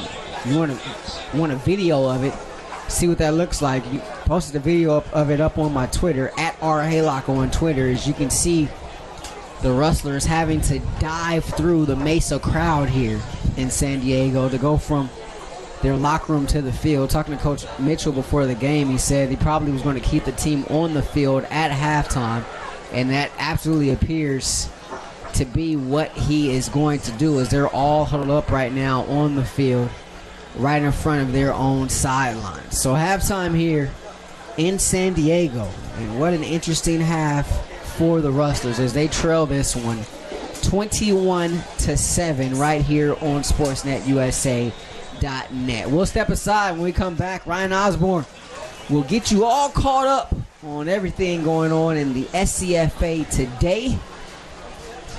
And we'll also break down this first half between the Rustlers and the Olympians. You're watching Golden West Rustler football right here on SportsNetUSA.net. Welcome back to not so sunny San Diego anymore, as the sun is set here in the 619. Some first half stats for you. Ryan Osborn will give them to you. Well, the biggest thing between both of these two teams has been the passing. For Golden West right now, 2 of 17 combined from their quarterbacks for a total of 16 yards passing. Jake Dunaway for the San Diego Mesa Olympians is 17 for 29 for 198 and 3 touchdown passes. Look at the total yards as well in this one. Rustlers 91 total yards, 255 total yards for San Diego Mesa. The good news, the Rustlers will receive the second half kickoff. The bad news is a little uncertainty with the quarterback situation. We saw Nathaniel Espinoza come in there, and he was almost exclusive the rest of the half. We have not seen Bo Kalbacher return. He was pacing up the sideline just a few minutes ago, but did not have his helmet with him, which is normally not a good sign, and he had his back plate unfastened. So from what we were told, he will not return to the game. Opening kickoff goes out of bounds, so the Rustlers will have some pretty good field position to start.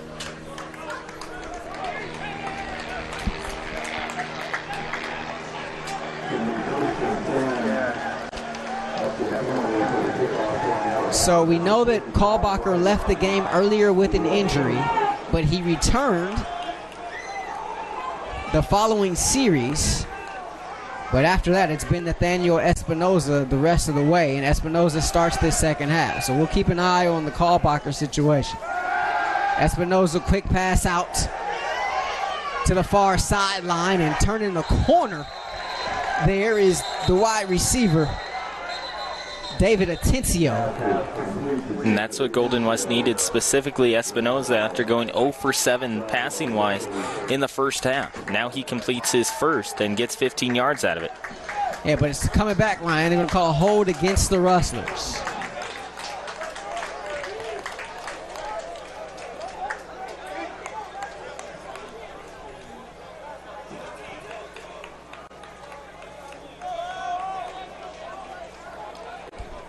Big news for the Rustlers, no ball Callbacher in this one, presumably the rest of the way. Left the game in the first half with an injury, did return, however, but just for one series, and it's been the freshman out of Corona Del Mar, Nathaniel Espinoza, the rest of the way. Channel defense here by the Mesa crowd. Espinoza, quick pass to the far side again. They go with the same play and another speed burst up that far sideline. It wasn't Atencio this time. Instead, it was Darius Maxwell. And he's a person that we figured would be featured a lot here in this game. Maxwell's first game of the season after getting clear. There's some paperwork stuff that had to get sorted out a week ago. So he picks up 12 on that play. It's going to be a second down now and 9 for the Rustlers from their own 36-yard line. High snap. And running right through the teeth of the defense there is Valdez. He gets up to the 40-yard line. Pickup of about 3. Actually, wow, they give him that forward progress across the 40 to the 41. So it's going to bring up a third down and 4. 5-yard pickup on that second down play.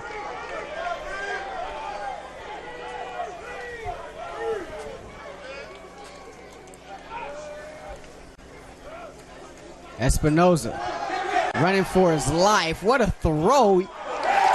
Pass is caught, but it's going to be for a loss, however. Pass was caught there by Penn, but Espinoza, tremendous effort just to get rid of that one.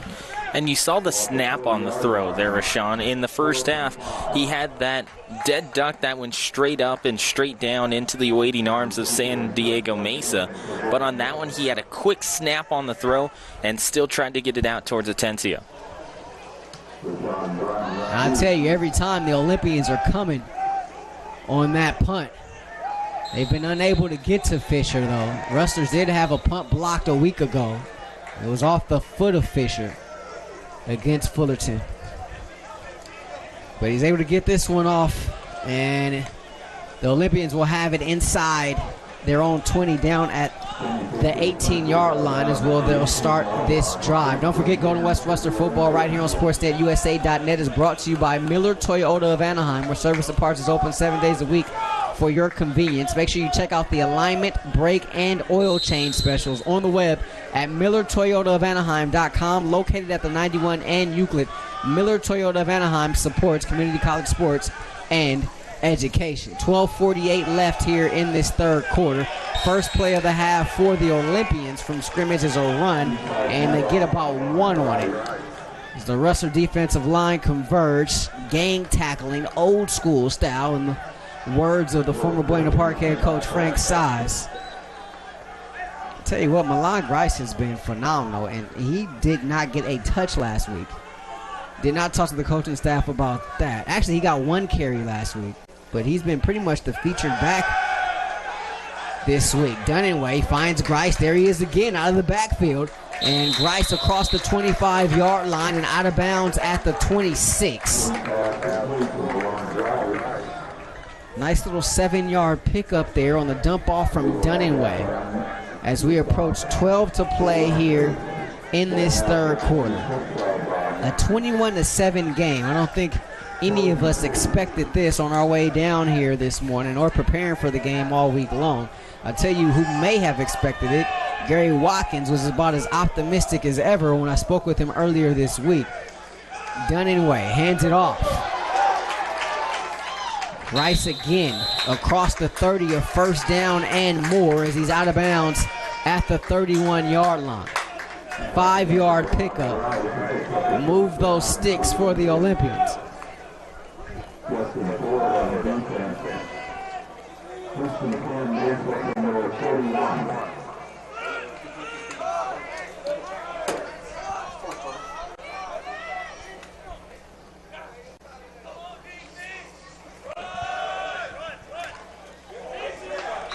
Ratzlaff there to make the tackle. As the give went to Sanchez that time. 3 yards on the carry from Sanchez. Brings up a 2nd down and 7. How do you get a jolt? You hear that Bo Kalbacher likely out for this game. So you're down to your backup quarterback. Defensively, haven't really been able to tackle. Ratzlaff, though, with the tackle there and the sack as he shot right through the gap.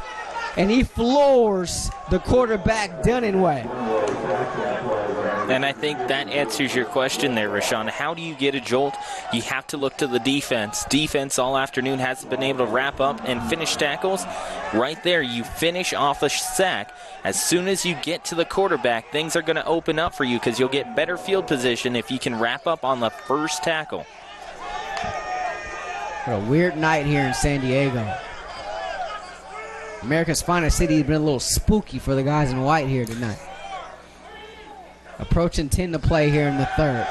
Dunninway throws it up top and jump ball incomplete. Williams had it in his hands and dropped it.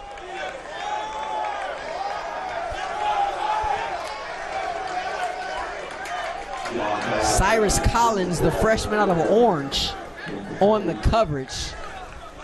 Brings up a 4th down for the Olympians. And Darius Maxwell will head back to receive this punt off of the foot of one Cade Weaver.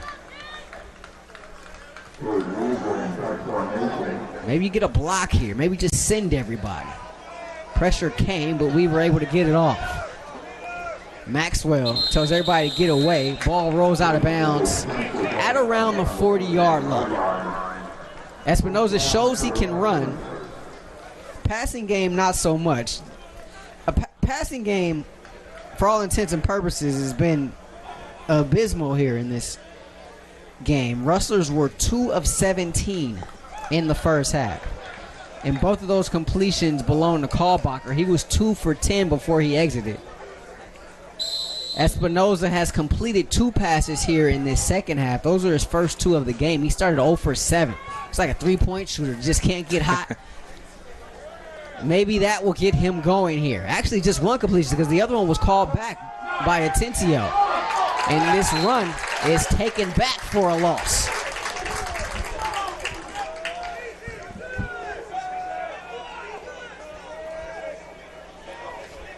Valdez can't get out of the red. I mean, everything this season for him. And I know we're only barely through a game and a half, but everything so far for Valdez has been in the negative. It's unfortunate for a player of his caliber out of West Forsyth in Georgia. Espinoza will line up in the pistol. Huge loss on the play. Espinoza comes near side, and there's Braylon Mouton making his first catch of the season. Out of bounds at the 39-yard line. Shy of the original line of scrimmage, however. So it's going to bring up a 3rd down and 11. And this is one of the big X factors, if you will, before this game started. Last week, San Diego Mesa converted 1 of 18 third downs. Yeah. When you look at Golden West, they were a lot better than that last week. They have to be able to win 3rd downs here in the second half. Here's an opportunity, and here's the pass caught by Valdez. We showed you what he can do in the open field. Makes a man miss there, and he gets it all the way up to the 41-yard line of the Olympians. A 1st down and more on 3rd and long. They just found number 25 in the flat. As we're under 8.5 to play here. And Valdez starting to bounce a little bit there after that positive yards on that last play. And timeout going to be taken by Mesa.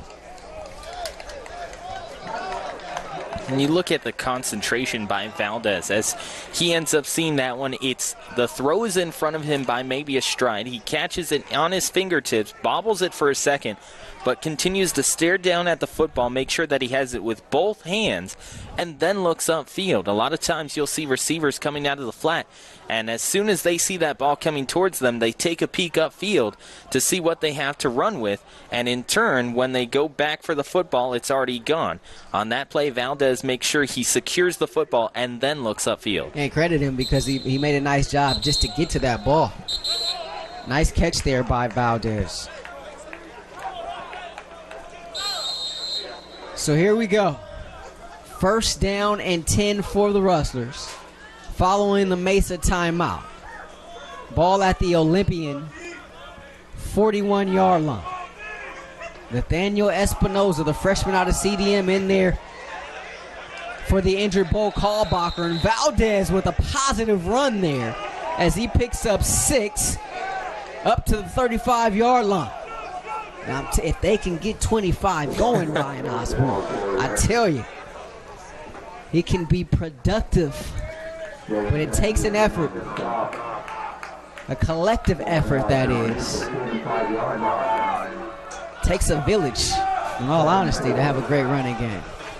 Espinoza showed he could run earlier in this one. We'll see. Haven't quite seen the legs this half. Play fake. Espinoza got to get out of dodge, and he can't.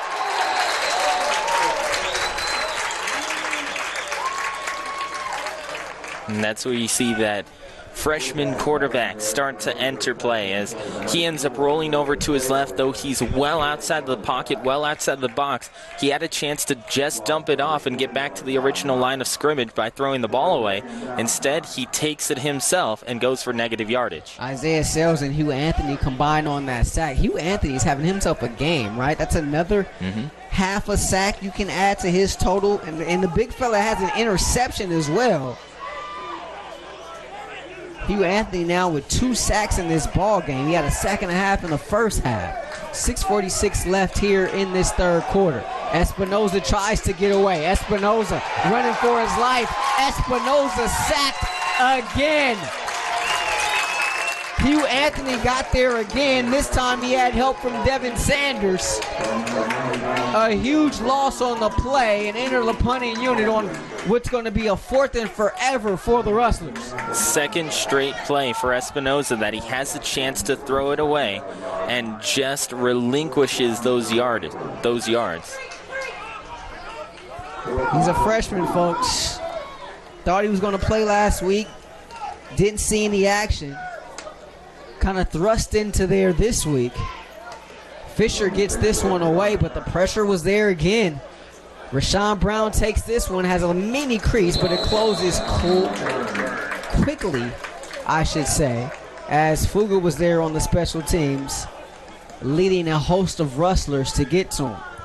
Next week, these Rustlers will be back in action. 1 p.m. kickoff at home against West LA, as Golden West will return to Rustler Field. We have a SportsNetUSA.net scoring update. For Fullerton fans, things aren't going as peachy as they thought, as in the first half, as RCC has 2 straight scores and has now made it 21-20 in the third quarter. So the Fullerton Hornets down by 1.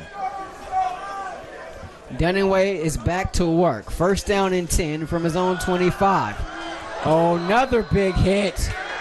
I tell you what, these Rustlers are applying big hits defensively. That was Collins that time as he was able to knock Rahshaun Brown on his wallet.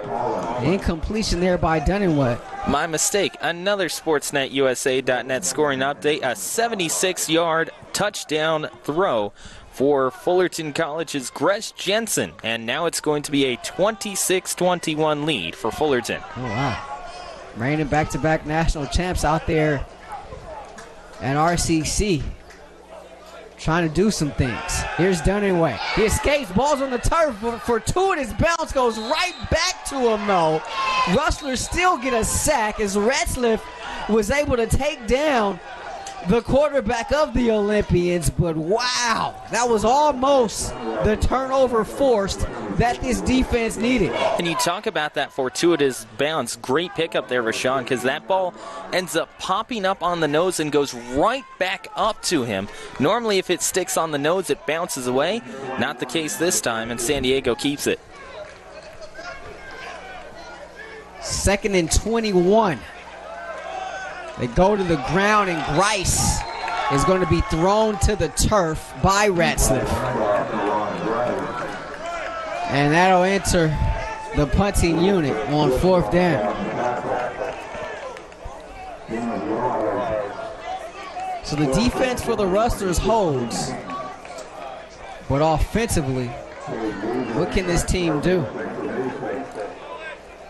I mean, it's like night and day last week compared to this week. And credit the Olympians and what they're doing defensively. And talking to John Shipp before the game, this team, they change fronts. They go from even to odd. They move guys around. It becomes really, really difficult to go against. And not the best punt off of the foot of young Cade Weaver.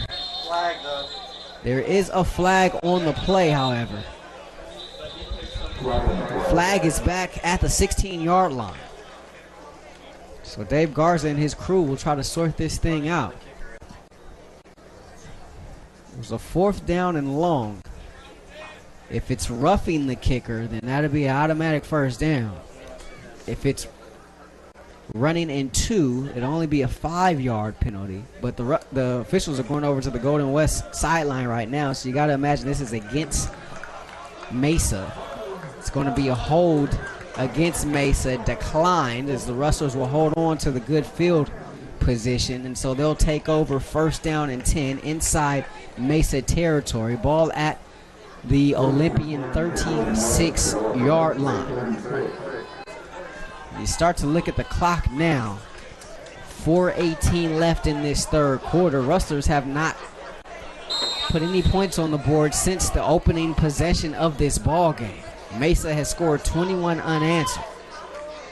Espinoza has a man in the slot, Atencio, and what a play in center field. Tremendous play defensively by the Olympians, and that was Hunter Allen, the cornerback. I tell you, these guys move all over. Allen is a corner, but sometimes he'll line up at his safety position. You watch him on film, he pops out as well as a guy being able to cover. He made a similar play last week against Southwestern where he lined up on the boundary and had to make a play deep in the middle 3rd.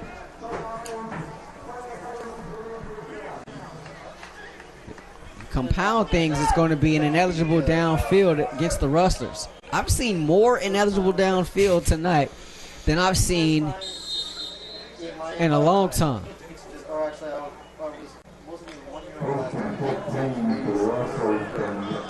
So 2nd down and 15, Rustlers from the 41-yard line.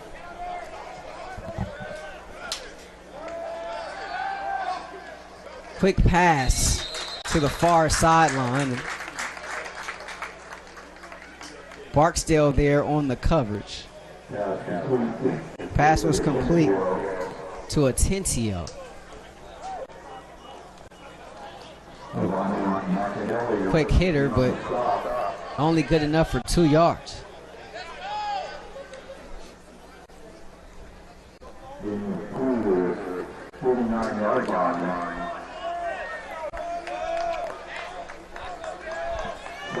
Ten seconds on the play clock.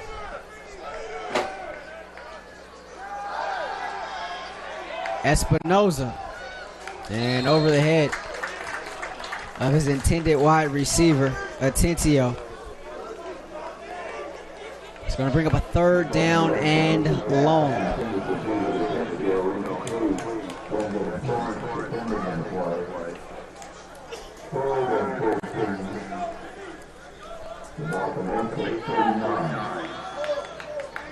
Every year with the Rustlers, the depth is the issue.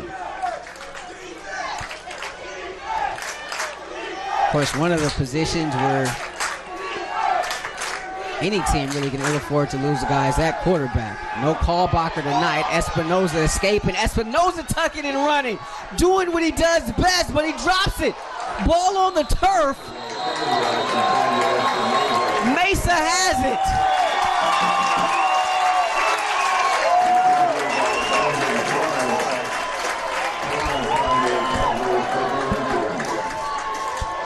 Perhaps the best play the freshman has made all night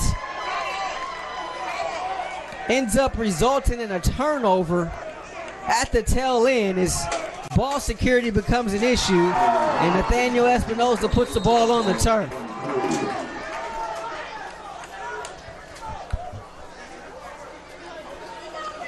Mesa takes over 1st and 10 from its own 22-yard line.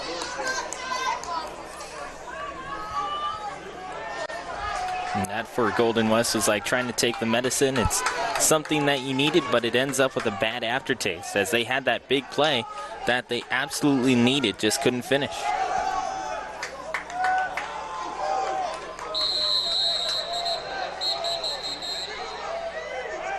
On the far side, some pushing and shoving.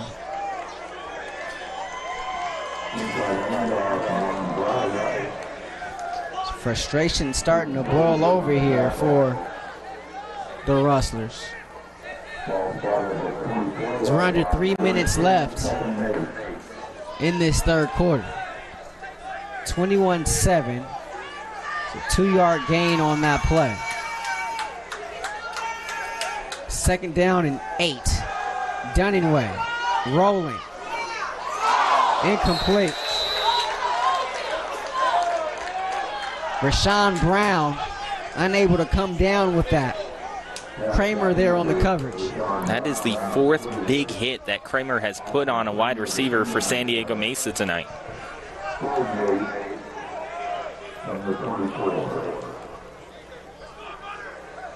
Kramer, the freshman out of Central Point, Oregon.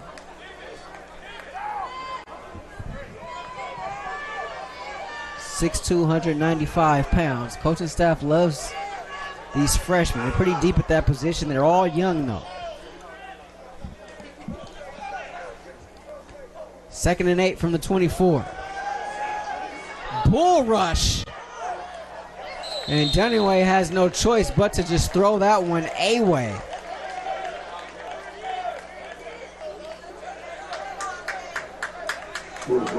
Heavy pursuit there is Dunningway running for his life. Nice job there by the Rustlers defensively. Didn't quite see who that was with the big bull rush, but Steven Cruz coming from behind. Cruz applying the pressure. David Atencio will go back to get ready to receive this punt from Weaver.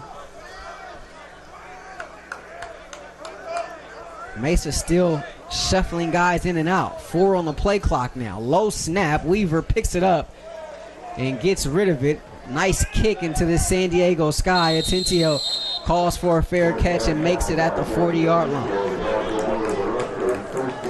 For Atencio, it does a great job of tracking that one. If you notice, Rahshaun, when that ball goes about to our level, and we're sitting about, we'll say 35 feet above field level, once it gets to about our level, it gets lost in the lights, and you can no longer pick it up. Atencio fighting with that, still able to haul it in. Great job by him.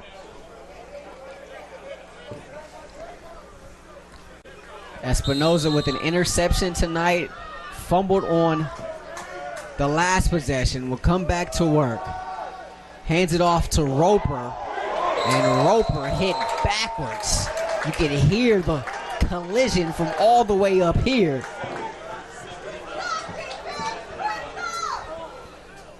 That was Weathers. He's having himself quite a ball game tonight. Coming up and making that big hit. Roper picked up 1. So 2nd and 9 from the 41-yard line for the Rustlers. Roper stays in there at tailback. Espinoza still in there at quarterback. No Bo Callbacher for the Rustlers here tonight. Espinoza throwing on the run, and beautiful deflection there as Maxwell was running up the seam. but Dotson there was on the PBU and brings up a 3rd down and 9. And you know what? That was one of the better throws by Espinoza here tonight. It was just a better play by Dotson to reach his hand in there and just deflect it away. Yeah, give Dotson credit on that one. Nice play by him. 1:43 left, 3rd quarter. 3rd and 9 Rustlers from the 41-yard line. Espinoza, pass caught on the far sideline. And let's see, did he get to the sticks or not? They say yes.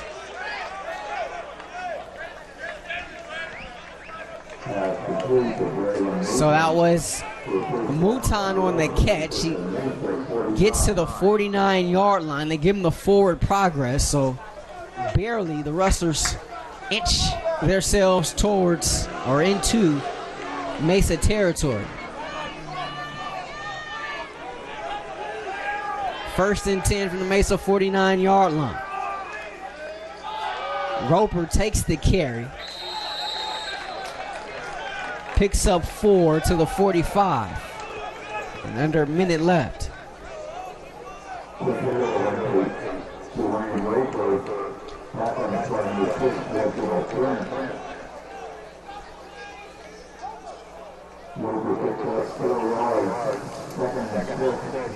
the Olympian 45.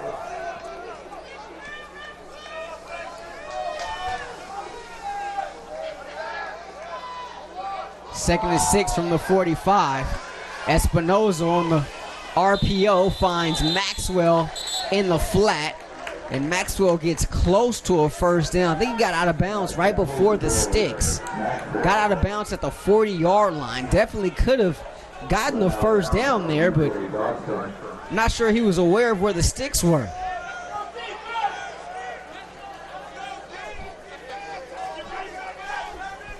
And they initially had the ball spotted at, we'll say, the 46-yard line, and they'll redo it over towards the 41.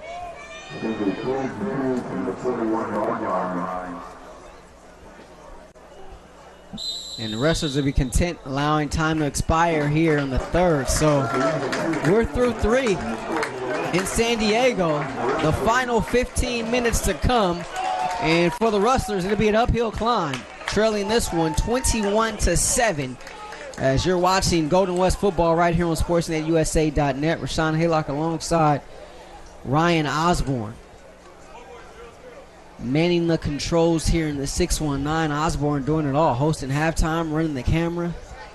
Providing some terrific analysis as well here in San Diego. Just filling in for the excellent Andrew King until he can get back. Andrew King trying to graduate from the PUP list to the active list. But as for these Rustlers, an uphill climb to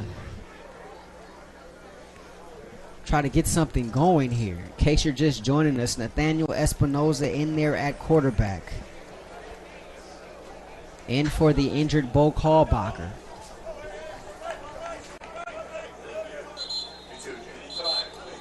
Kalbacher continues to walk around on the sidelines, but as we mentioned earlier, he does not have a helmet. Not wearing a helmet, not carrying a helmet. Normally not a good sign. We talk about from an injury standpoint. Of course, we don't want to speculate. But he left earlier in the first half. Espinoza going to keep it. Espinoza with space. Espinoza around the corner, a speed burst, and he steps out of bounds at the 19-yard line. So on 3rd and 1, 10 calls his own number and picks up 22 and a 1st down for the Rustlers. There's that energy injection that you've been calling for all night, Rahshaun. And hopefully it'll end up leading to some more help for the Rustlers.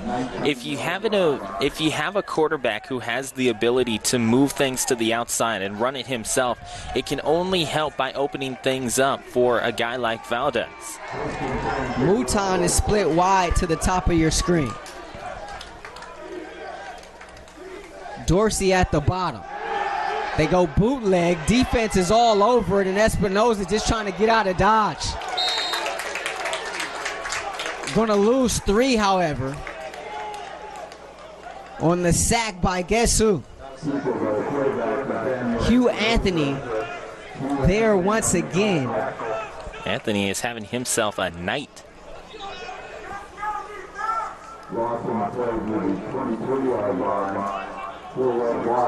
So Anthony credited with just a TFL there. No sack on the play for Anthony. Nonetheless, a big night for number 99. The sophomore out of Mar Vista, 6'1", 290. Or 220, pardon me. Espinoza. Ratzliff caught. Out of bounds at the 15-yard line. Pickup of 8.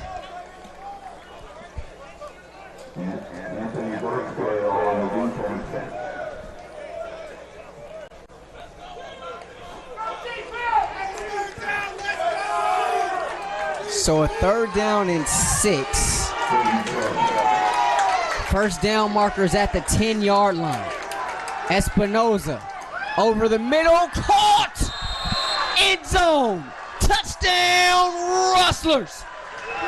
Ben Ratzliff on the catch from Espinoza, and the freshman out of CDM has his very first career touchdown pass. And it comes at a prime time, but there's a flag at the end of a play.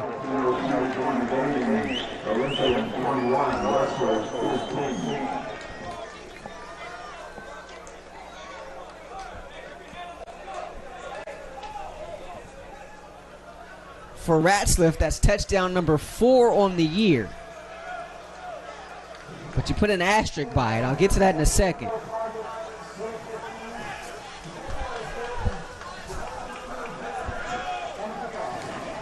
It's a call unsportsmanlike conduct against Ben Ratzliff. The touchdown stands, however. Ratzliff, after he made the catch, turned back to the defender, a cornerback, and started jawing. So perhaps that's where it came from. Point after attempt is good. Home game essentially for Ben Ratzliff. He's from the San Diego area, attended Westview. Also played at USD before transferring to Golden West. Rustlers within 7, 21-14, 13:02 left after the touchdown pass from Nathaniel Espinoza to Ben Ratzliff. 4th touchdown on the year for the Golden West sophomore. And I say it's his 4th touchdown pass of the year with an asterisk because he's been credited with 4 officially. However, one of those touchdowns that he got credited for last week was supposed to go to Sashi Penn. Sashi Penn has 0 touchdowns officially on the year, but he should have 1. He made a sensational diving touchdown grab against Fullerton last week. If you go to Penn's Twitter page, he tweeted that he had 8 catches for 95 yards and a touchdown last week against Fullerton. Officially, if you go to the SCFA website, he had 6 catches for 78 yards, 0 touchdowns. And that's kind of similar, me coming from Fullerton and doing work with them. Last year, we had a guy in Justin Manyweather who had 3 touchdown returns all season long. Broke the Fullerton record. However, he wasn't credited with one, as one went to Marcus Grossman, so he didn't technically get the record. Oh, wow. They faked the reverse here on the kickoff return. And here is Brown, and he's going to be taken down at the 40-yard line. Flag on the play on the return.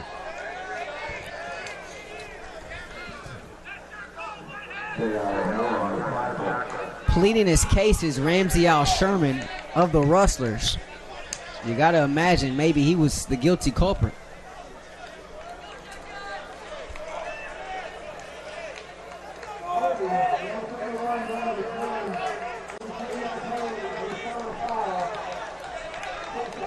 Actually, maybe he was pleading for the call to be made against the Olympians instead. It's going to be a hold. It goes against Havani Makihele. And Makihele was holding Al Sherman, and he actually took him all the way to the ground. That's why Al Sherman was running up to the white hat to try and plead his case. So to be 1st and 10 from the 21. Spot a foul penalty. First play is a run, and the Rustler defense sniffs it out. No gain on the play. Grice got the carry there. 2nd down and 10.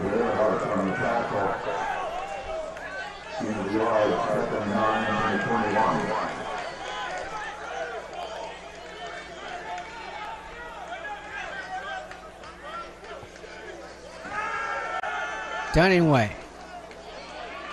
And finds his man, pass caught at the 27-yard line.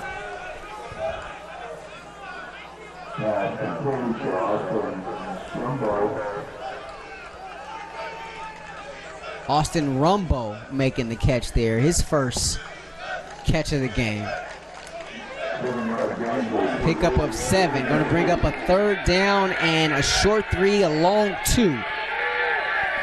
Ball at the 28-yard line. Rustlers need a stop here. They hand it off to Grice. And let's see, did he get it? He definitely did. Across the 30-yard line and down at the 32. Is the second effort there by Grice. As he got to the linebacking core of Golden West, he just kept churning his legs. Even though he got wrapped up, he just kept churning and finally finds his way past the sticks.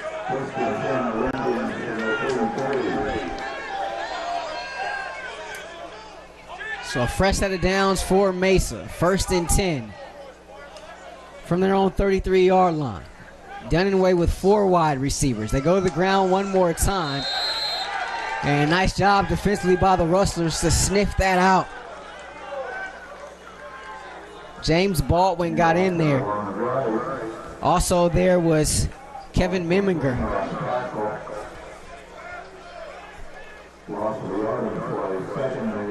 Second down and 11 for Mesa after that loss of 1.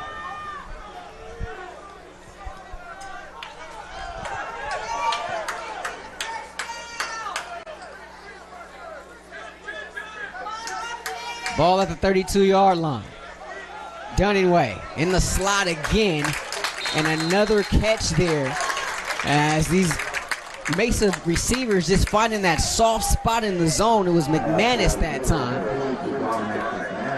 Up to the 38-yard line.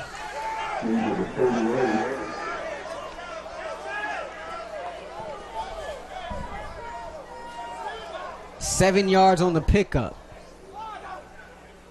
2nd down and 5. Dunningway checking over to this near sideline for the play. 8 seconds on the play clock. Under 10 left in this game. Dunningway going up top and reaching, unable to come up with the grab there though, was the speedy wide receiver, Smith. As he got behind the Rustler defense there, and nearly a big gain for Mason as they went forward on 3rd down. And instead, to bring up 4th and enter the punting unit. Darius Maxwell comes in to do the punt returning duties for the Rustlers. Weaver back in there to handle the punting duties for Mesa on 4th down. And he puts a boot to this one. Maxwell retreating, muffs it, and it's going to be recovered by the Olympians.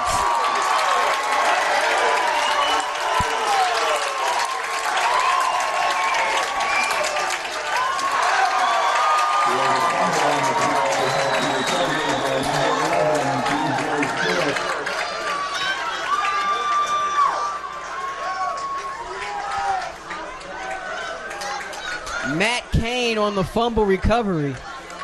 He's also the long snapper, and he was the first to get down there.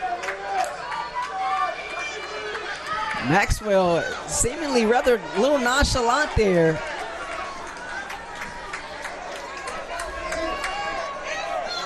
Olympians take over, first down and 10 at the 16-yard line of Golden West.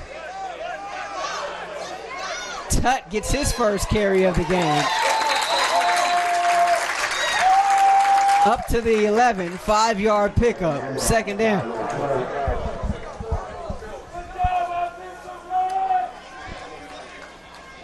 And when you talk about Maxwell, he extended his arms out away from his body, didn't actually field it next to his chest, so that ends up forcing the ball to go out of his hands into the floor.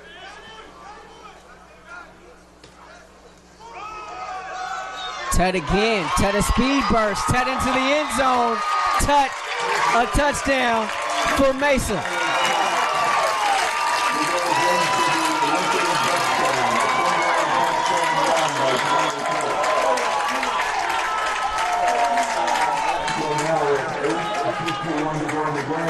A 10-yard touchdown run by Tyler Tutt, his first touchdown of the year.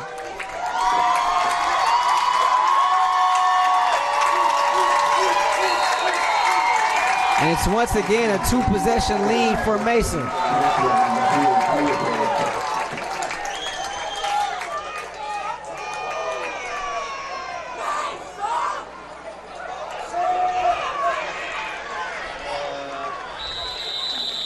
And a failed conversion here from Mesa. Bad snap, thrown up for grabs, and a Rustler came down with it.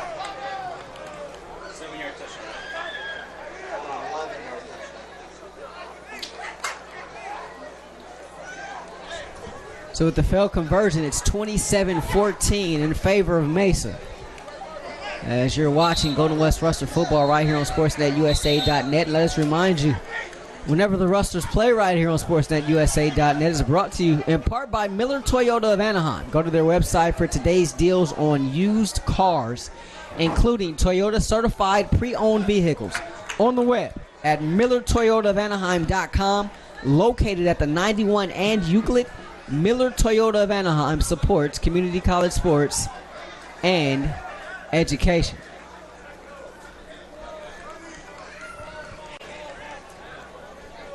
Scoring update from Riverside almost at the exact same time as when Mesa crossed the goal line.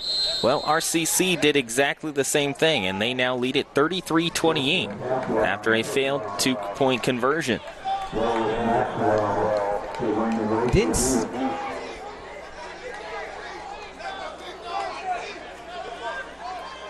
Kaplan will put it on the tee at the 35-yard line.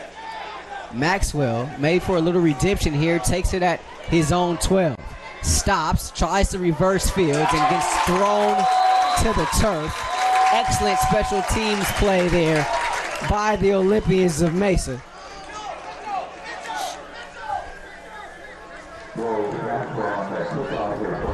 It's Palmer on the stop there on special teams for Mesa, and what was an uphill climb just got even steeper as Espinoza will try to lead yet another scoring drive. Just led his first one of the season. The Rustlers' last possession this time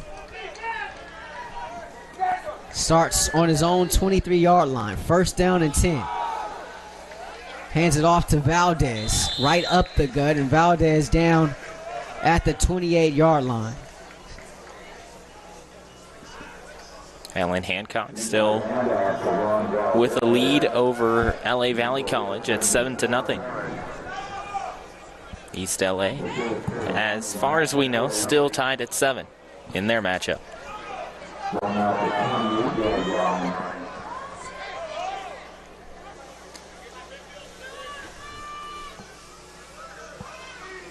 Second down and 6 from the 28. Espinoza, far side, caught, and it looked to be enough for a first down, but it said Penn got out of bounds before the sticks. So the sticks are at the 34. They say Penn stepped out at the 33-yard line. As we hit 7:45 left in this one. The Rustlers have been taking their time, haven't really gone tempo at all this season. Espinoza, high snap, keeps this one himself. First down at the 35-yard line. But now's the time you think that maybe a little more sense of urgency offensively, down by 2 possessions, 7.5 left in this one. Not sure you can afford to huddle after every single play if you're the Rustlers.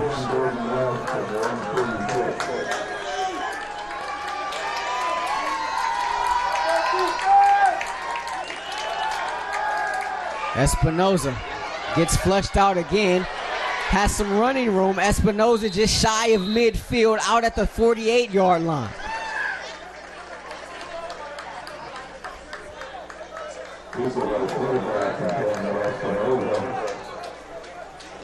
$13-yard pickup and a first down for Golden West.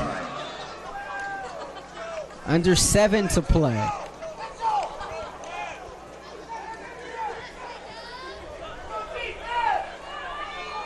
Isaiah Mitchell running on late for Mesa defensively.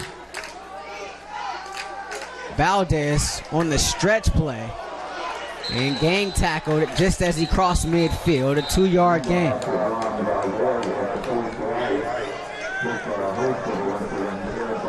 6:25 left and counting. And the Rustlers got to go. They got to hurry here.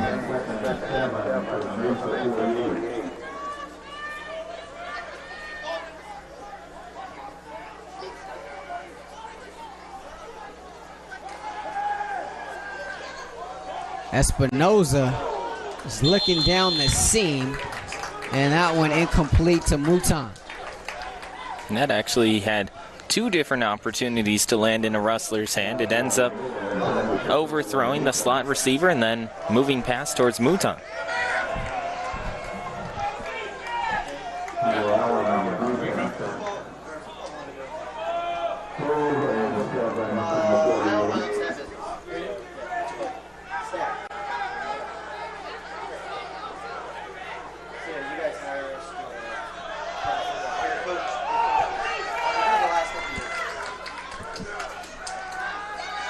Espinoza deflected and incomplete.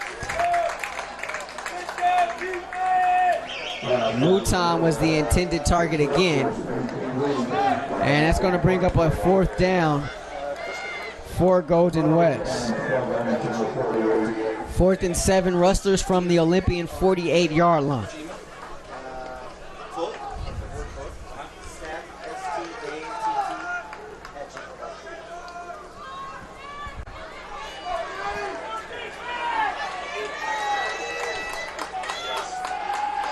Espinoza gets rid of it right at the sticks. It's going to be a first down as the pass is caught over there by Mouton. At the 39-yard line. So the clock will stop momentarily to move the sticks. Actually, it doesn't. The clock continues to run. 1st and 10 from the Mesa 39.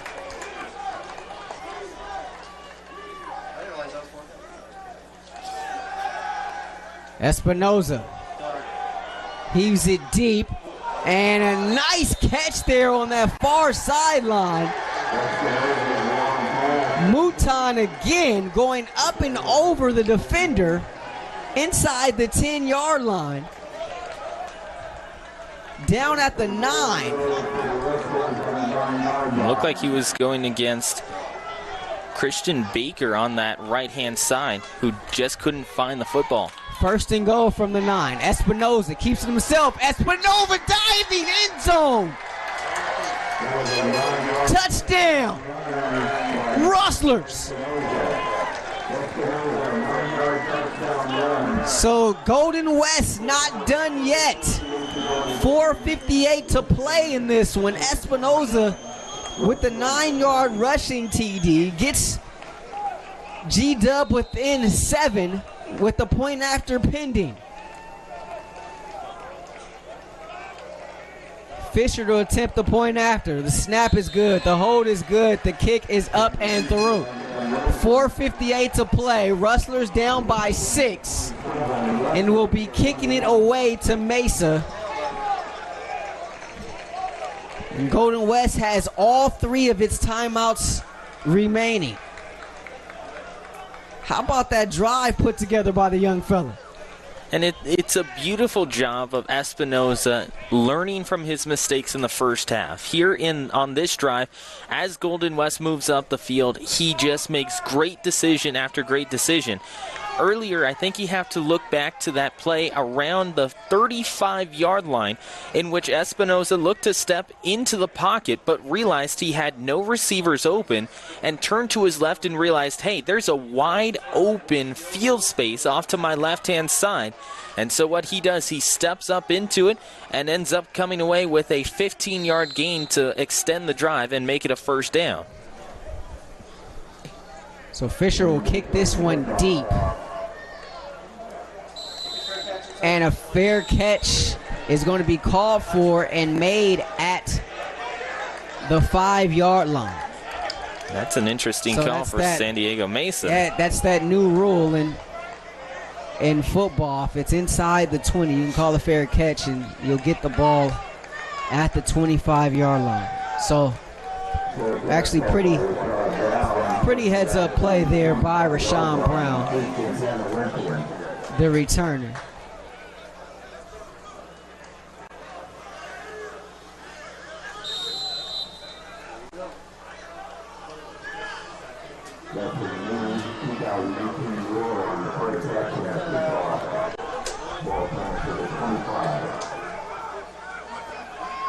So Dunningway will go to work, 1st and 10 from the 25. Keeps it himself. Dunningway can't escape the big claws of one VJ Malo. Taken down for a loss. Brings up a 2nd down.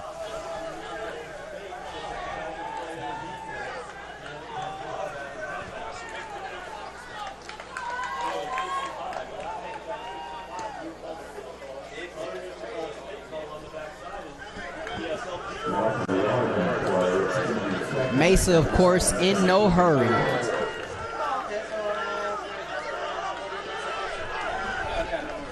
Nine on the play clock, 4:15 on the game clock. 2nd down and 11 from the 24. Ball thrown way too tall for the intended wide receiver, Smith, on the far sideline, as Dunningway was under all kinds of pressure there. 3rd and long.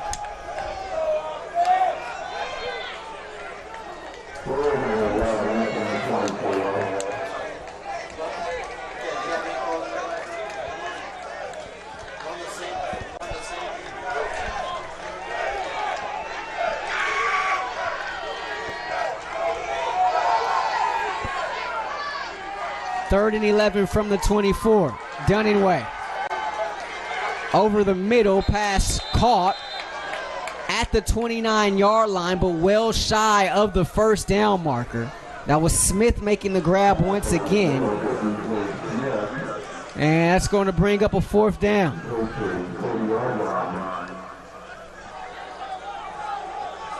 And Dunningway is still out there.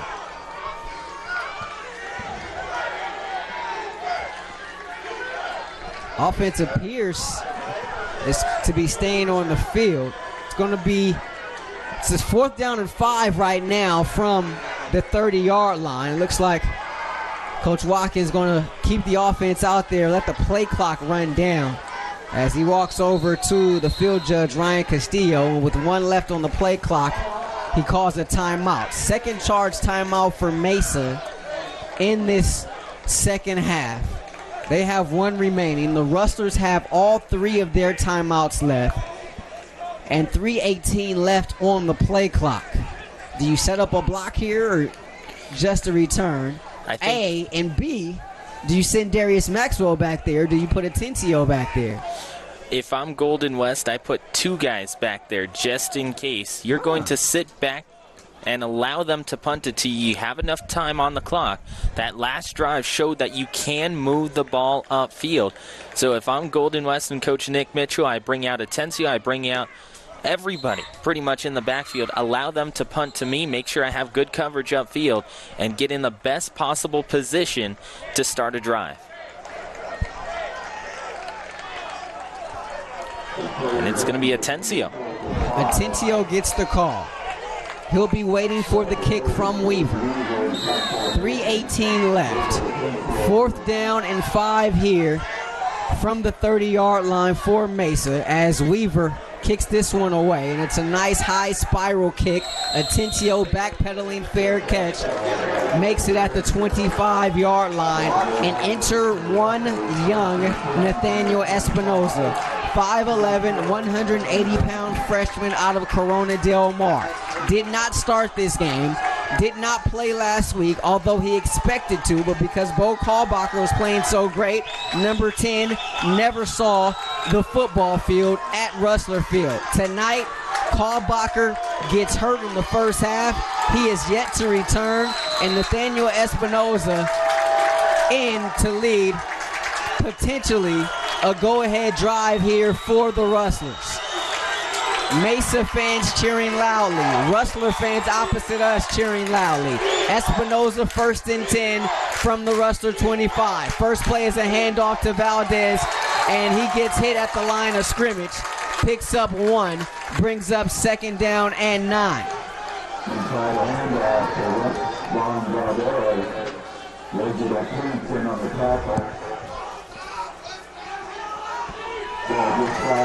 Espinoza with a passing touchdown and a rushing touchdown here in this second half. He is dangerous with his legs. Will he find the space to be able to do something? 2:38 and ticking on 2nd down. Pocket collapse, sack. Timeout taken by Golden West. Isaiah Sales with the sack.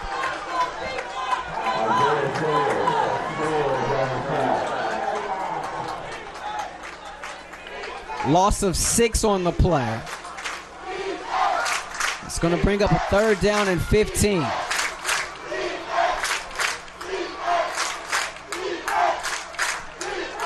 Very quickly around SportsNetUSA.net, Alan Hancock has tacked one on, and they make it 14-0 over LA Valley, and Fullerton College has taken a 1-point lead at 34-33. But Rahshaun, you look at the way that they drove on that last series, it was so effortless, so flawless to move up the field for Espinoza. But now you're looking at 3rd down for the Rustlers, and you're thinking to yourself, well, we need 10 yards. We're basically in a pass-first situation on the next 2 downs. Yeah, you forget about any punting situation here. Rustlers with 2:38 left in this one, definitely 4-down territory, even though they're deep in their own zone. 3rd and 15 for Espinoza and the Rustlers from the 20-yard line. Espinoza looking for space. Espinoza takes it to the outside, picks up a big block, a 1st down and more for Nathaniel Espinoza. A fresh set of downs for the Rustlers as Espinoza picks up a huge gain up to the 35-yard line. As he got just enough for the 1st down. Picks up 15 on the play. Great field vision by Espinoza, not submitting to contact inside of the hash marks. Realized that he had a block on the outside and went with it, goes to that right-hand side outside the numbers and goes for a 1st down. 2 minutes left in this game. 1st and 10 Rustlers from their 35. Espinoza trying to get out of dodge, and he just throws this one away. You see the young man growing up right in front of our eyes. In the first half, that would have been a sack. But with 1:46 left here in this ball game, he smartly throws it away. The clock stops, and the Rustlers live for a 2nd and 10. And if I heard correctly, over to my left, he has 98 yards rushing.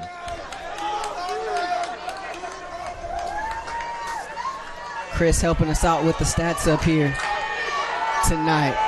98 rush yards for Espinoza. And I got to tell you, if the Rustlers going to get out of here with a dub, he's going to need a little bit more than that. 2nd and 10. Espinoza over the middle behind his intended target, Sashi Penn. 3rd down. 1:42 left. The last 3rd down and long, Espinoza used his legs. He tucked it and ran. What can number 10 do this time? 27-21 Mesa. Rustlers with the ball, 1:42 left. Espinoza. They set up the screen, but Valdez is hit immediately. May have lost an inch there, but it brings up a 4th and 10. And Nick Mitchell going to call his 2nd timeout here with 1:28 left. So 1:28 to play here. 4th and 10 for the Rustlers. From their own 35-yard line.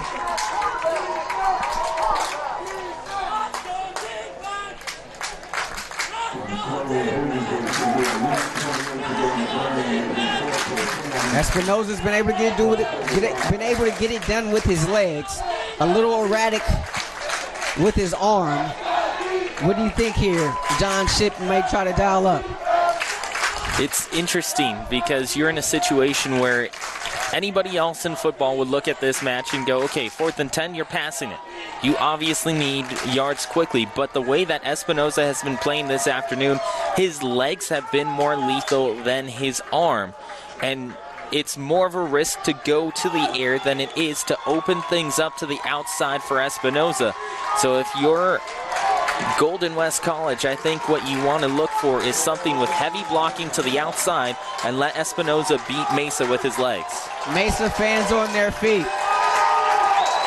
4th and 10 Rustlers from their own 35-yard line. Espinoza with 4 wide. Pressure coming. Espinoza rolling. Throws on the run. Atencio had it, but it goes out of his hands and out of bounds. And that's going to do it.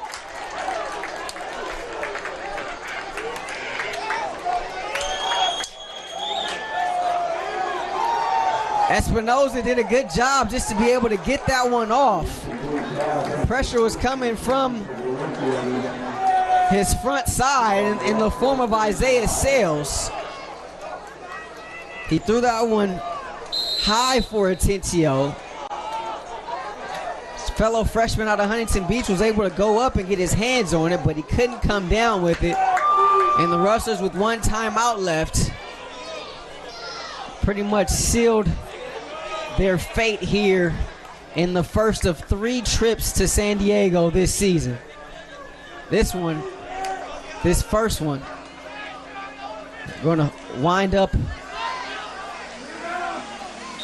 more than likely on the losing side of things, as first play is a run for Mesa. Not sure why you would even run the ball there. Why not just take the knee, get in the good old victory formation.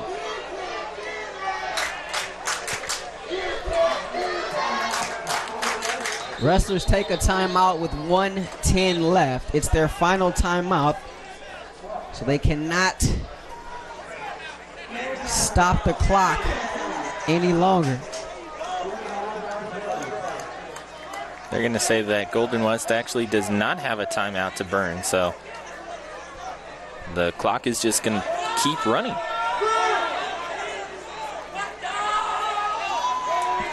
Dunningway is pointing to the official saying the clock has stopped. And now they put the clock in motion. I don't understand. The Rustlers should have 1 timeout left. Yeah, because Coach Mitchell only used 2 on that last series, and those were the only 2 that he burned.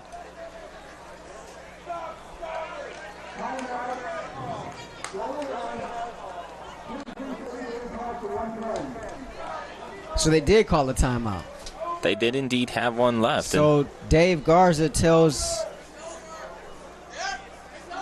the clock operator to put 1:10 back on the clock. So 1:10 left in this one. Rustlers burn their final timeout, 27-21. And Ryan Osborn, I got to tell you, this game is eerily similar to a game last season that the Rustlers had in the non-conference at Cerritos College, where they were favored. The Falcons were coming off of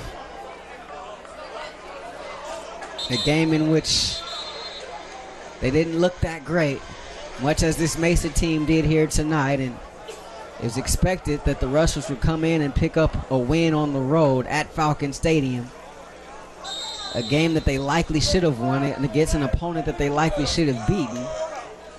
Tonight, a similar situation as Dunaway takes the snap and takes a knee.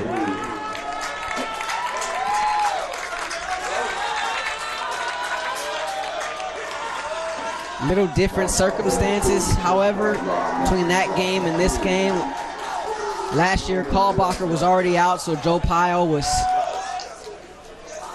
the quarterback, and he knew he was the quarterback, and he was still kind of getting his feet underneath him. Tonight, unforeseen, the Kalbacher injury. It's believed he got hurt in that first half and returned for just one drive, but that was it. We have not seen him since. It's been Nathaniel Espinoza the rest of the way. That final knee taken by Mesa will take us to the end of the ball game. You got to credit Nathaniel Espinoza for coming in and tough circumstances, being able to get some things done and give the Rustlers a chance here in this second half. Turnovers killed them, however, as they lose this one and fall to 0-2 on the year. And you have to look at that punt that ended up being muffed at towards the end there, as it looked like Golden West had absolutely held San Diego Mesa, and they had the momentum going for them until Darius Maxwell had it go off both of his hands and to the floor. That's what led to the final score for San Diego Mesa, and it kind of sealed the fate for Golden West College for the rest of the fourth quarter, and they just weren't able to make it back up. So we'll step aside. Our final here at Mesa, 27-21. The Olympians picking up its first win of the season. Rustlers falling to 0-2 on the year. On the other side of the break, we'll give you some final stats and analysis from San Diego as you're watching Golden West Rustler football right here on SportsNetUSA.net.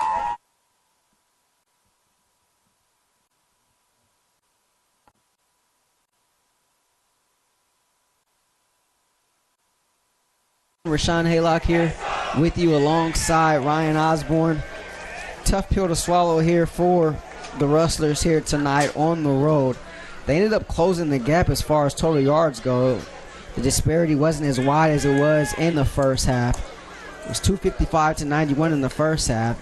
They finished 294 to 276. If I can do some quick Cal State math here.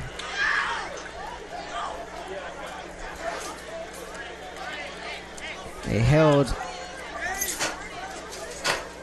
Mesa to just 39 yards of total offense in the second half. Incredible by the Rustler defense. They played tremendous defense in the second half last week against Fullerton as well, but nothing to show for it. Obviously, that muffed punt at the end by Darius Maxwell when the Rustlers had an opportunity to down by 7 and ended up being a turnover, and it extended the lead to 2 possessions for the Olympians after that muff punt. 5 turnovers here for the Rustlers tonight. Hard enough to win on the road, harder if you turn the ball over 5 times. Meanwhile, Mesa, after turning the ball over 5 times last week, 0 turnovers tonight. 0. And Hugh Anthony, 4.5 tackles for loss. 10 tackles as a defensive lineman, 4 solo, 6 assists. Final numbers for Nathaniel Espinoza, 13 to 27, 114 yards, a touchdown and an interception. Also led the Rustlers in rushing with 98 yards and a touchdown on 16 carries. Braylon Mouton came alive. He had 4 catches, all in the second half for 53 yards. Ratcliffe, 3 catches for 29 yards and a touchdown. Jake Dunaway, tremendous tonight. 21 of 39, 224 yards and 3 touchdowns. Mylan Grice, 16 carries, 71 yards tonight. I thought he was phenomenal for Mesa. Antoine Ware, 4 catches, 85 yards. He had that 39-yard catch in the first half that set up a touchdown. But just tough sledding here for the Rustlers tonight. Third downs, they were 7 of 17. They held Mesa to 4 of 16. Red zone chances, they were 3 for 3, which is a good sign, but you talk about just coming out a little flat, a little sluggish, not really able to get it going, and then the Kalbacher injury, of course, hurts, and I had a hard time recovering. Well, you look at the way that this match started, and you have the onside kick recovery, or I guess the pooch kick recovery. You score a touchdown right out of the gate. It looked like it would be Golden West running away with this match because they were up 7-0 in the first quarter. And then all of a sudden, it just kind of fell off. The wheels fell off the wagon. If you look at how Golden West played the rest of the match, and they end up with 33 rushes for 146 yards, and Nathaniel Espinoza, 16 attempts for 98, 6.1 yards per attempt with that long of 22, and he ends up with 114 yards in the air. But as you mentioned earlier, Rahshaun, looking at him, he ended up maturing from that second quarter moving into the third and fourth. He made better decisions for the Golden West Rustlers, and if you're a Rustlers fan, sure, this loss is going to sting, but at least you also saw Nathaniel Espinoza step in there, and now he can have that experience moving forward throughout the rest of the season as well. Beautiful facility here at Mesa College, and special thanks to all the fine folks here. They've been so accommodating to us, from Jose when we first got here, to Chris, who helped us out with stats, Simone Sherrard, the senior secretary in the athletics department, physical education department here at San Diego Mesa, for helping us out throughout the week. Tremendous on their part, and we are appreciative of them for doing so. One of the top teams in San Diego, St. Augustine, they play their home games here.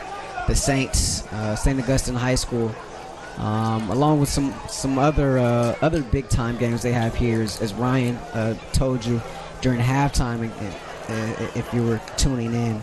But special thanks to all of them for helping us out. Also special thanks to Nick Mitchell. Special thanks to you as well, Ryan Osborn, for coming in and pitch hitting and getting us all set up on a technical standpoint as well. Final thoughts from you? Final thoughts, Golden West. Well, it would just is a missed opportunity match. If you're looking at that first and second quarter, you're thinking to yourself, okay, what if Kalbacher plays the rest of this match? What if Espinoza doesn't end up going to the floor on 2 consecutive plays and that drive stalls late in the second quarter? And what if the punt attempt that was muffed by Darius Maxwell doesn't go to the floor? So for Golden West, as long as they can shore those things up, they now have a Nathaniel Espinoza who is a little bit more experienced. They need Kalbacher to go back, heal up a little bit more, and look towards next week. Yeah, we certainly hope all is well with Bo Kalbacher. Didn't get any official word from the team, but got us some notes via social media on behalf of Kalbacher's family that he wasn't going to be able to return to this one. So thank you for that to the Kalbachers. That's going to do it for us from here in San Diego. Ed Ford, of course, is the operations manager of SportsNetUSA.net. Yours truly, Rahshaun Haylock. As the Rustlers fall 27-21. Heavy heart this week as we lost a near and dear friend, Stephen Tate. Just thoughts and prayers out to the Tate family and everybody up in Sacramento. Should be heading up there for the funeral later this week. But heavy hearts in the Haylock household, and throughout both Northern and Southern California with the loss of Steve. Steve, we miss you. Rest in peace, my friend. All of you out there listening and watching Rustler football, thanks so much for tuning in. Make sure you tune in with us next week as the Rustlers back at home to take on West LA at 1 p.m. It'll be a 1 p.m. kickoff right here on SportsNetUSA.net as that one will be back at home. For all of us here at the network, I'm Rahshaun Haylock saying thank you so much for watching Golden West Rustler football. Once again, your final score, Mesa 27, Golden West 21. You have been watching Golden West Rustler football right here on SportsNetUSA.net. Good night from San Diego.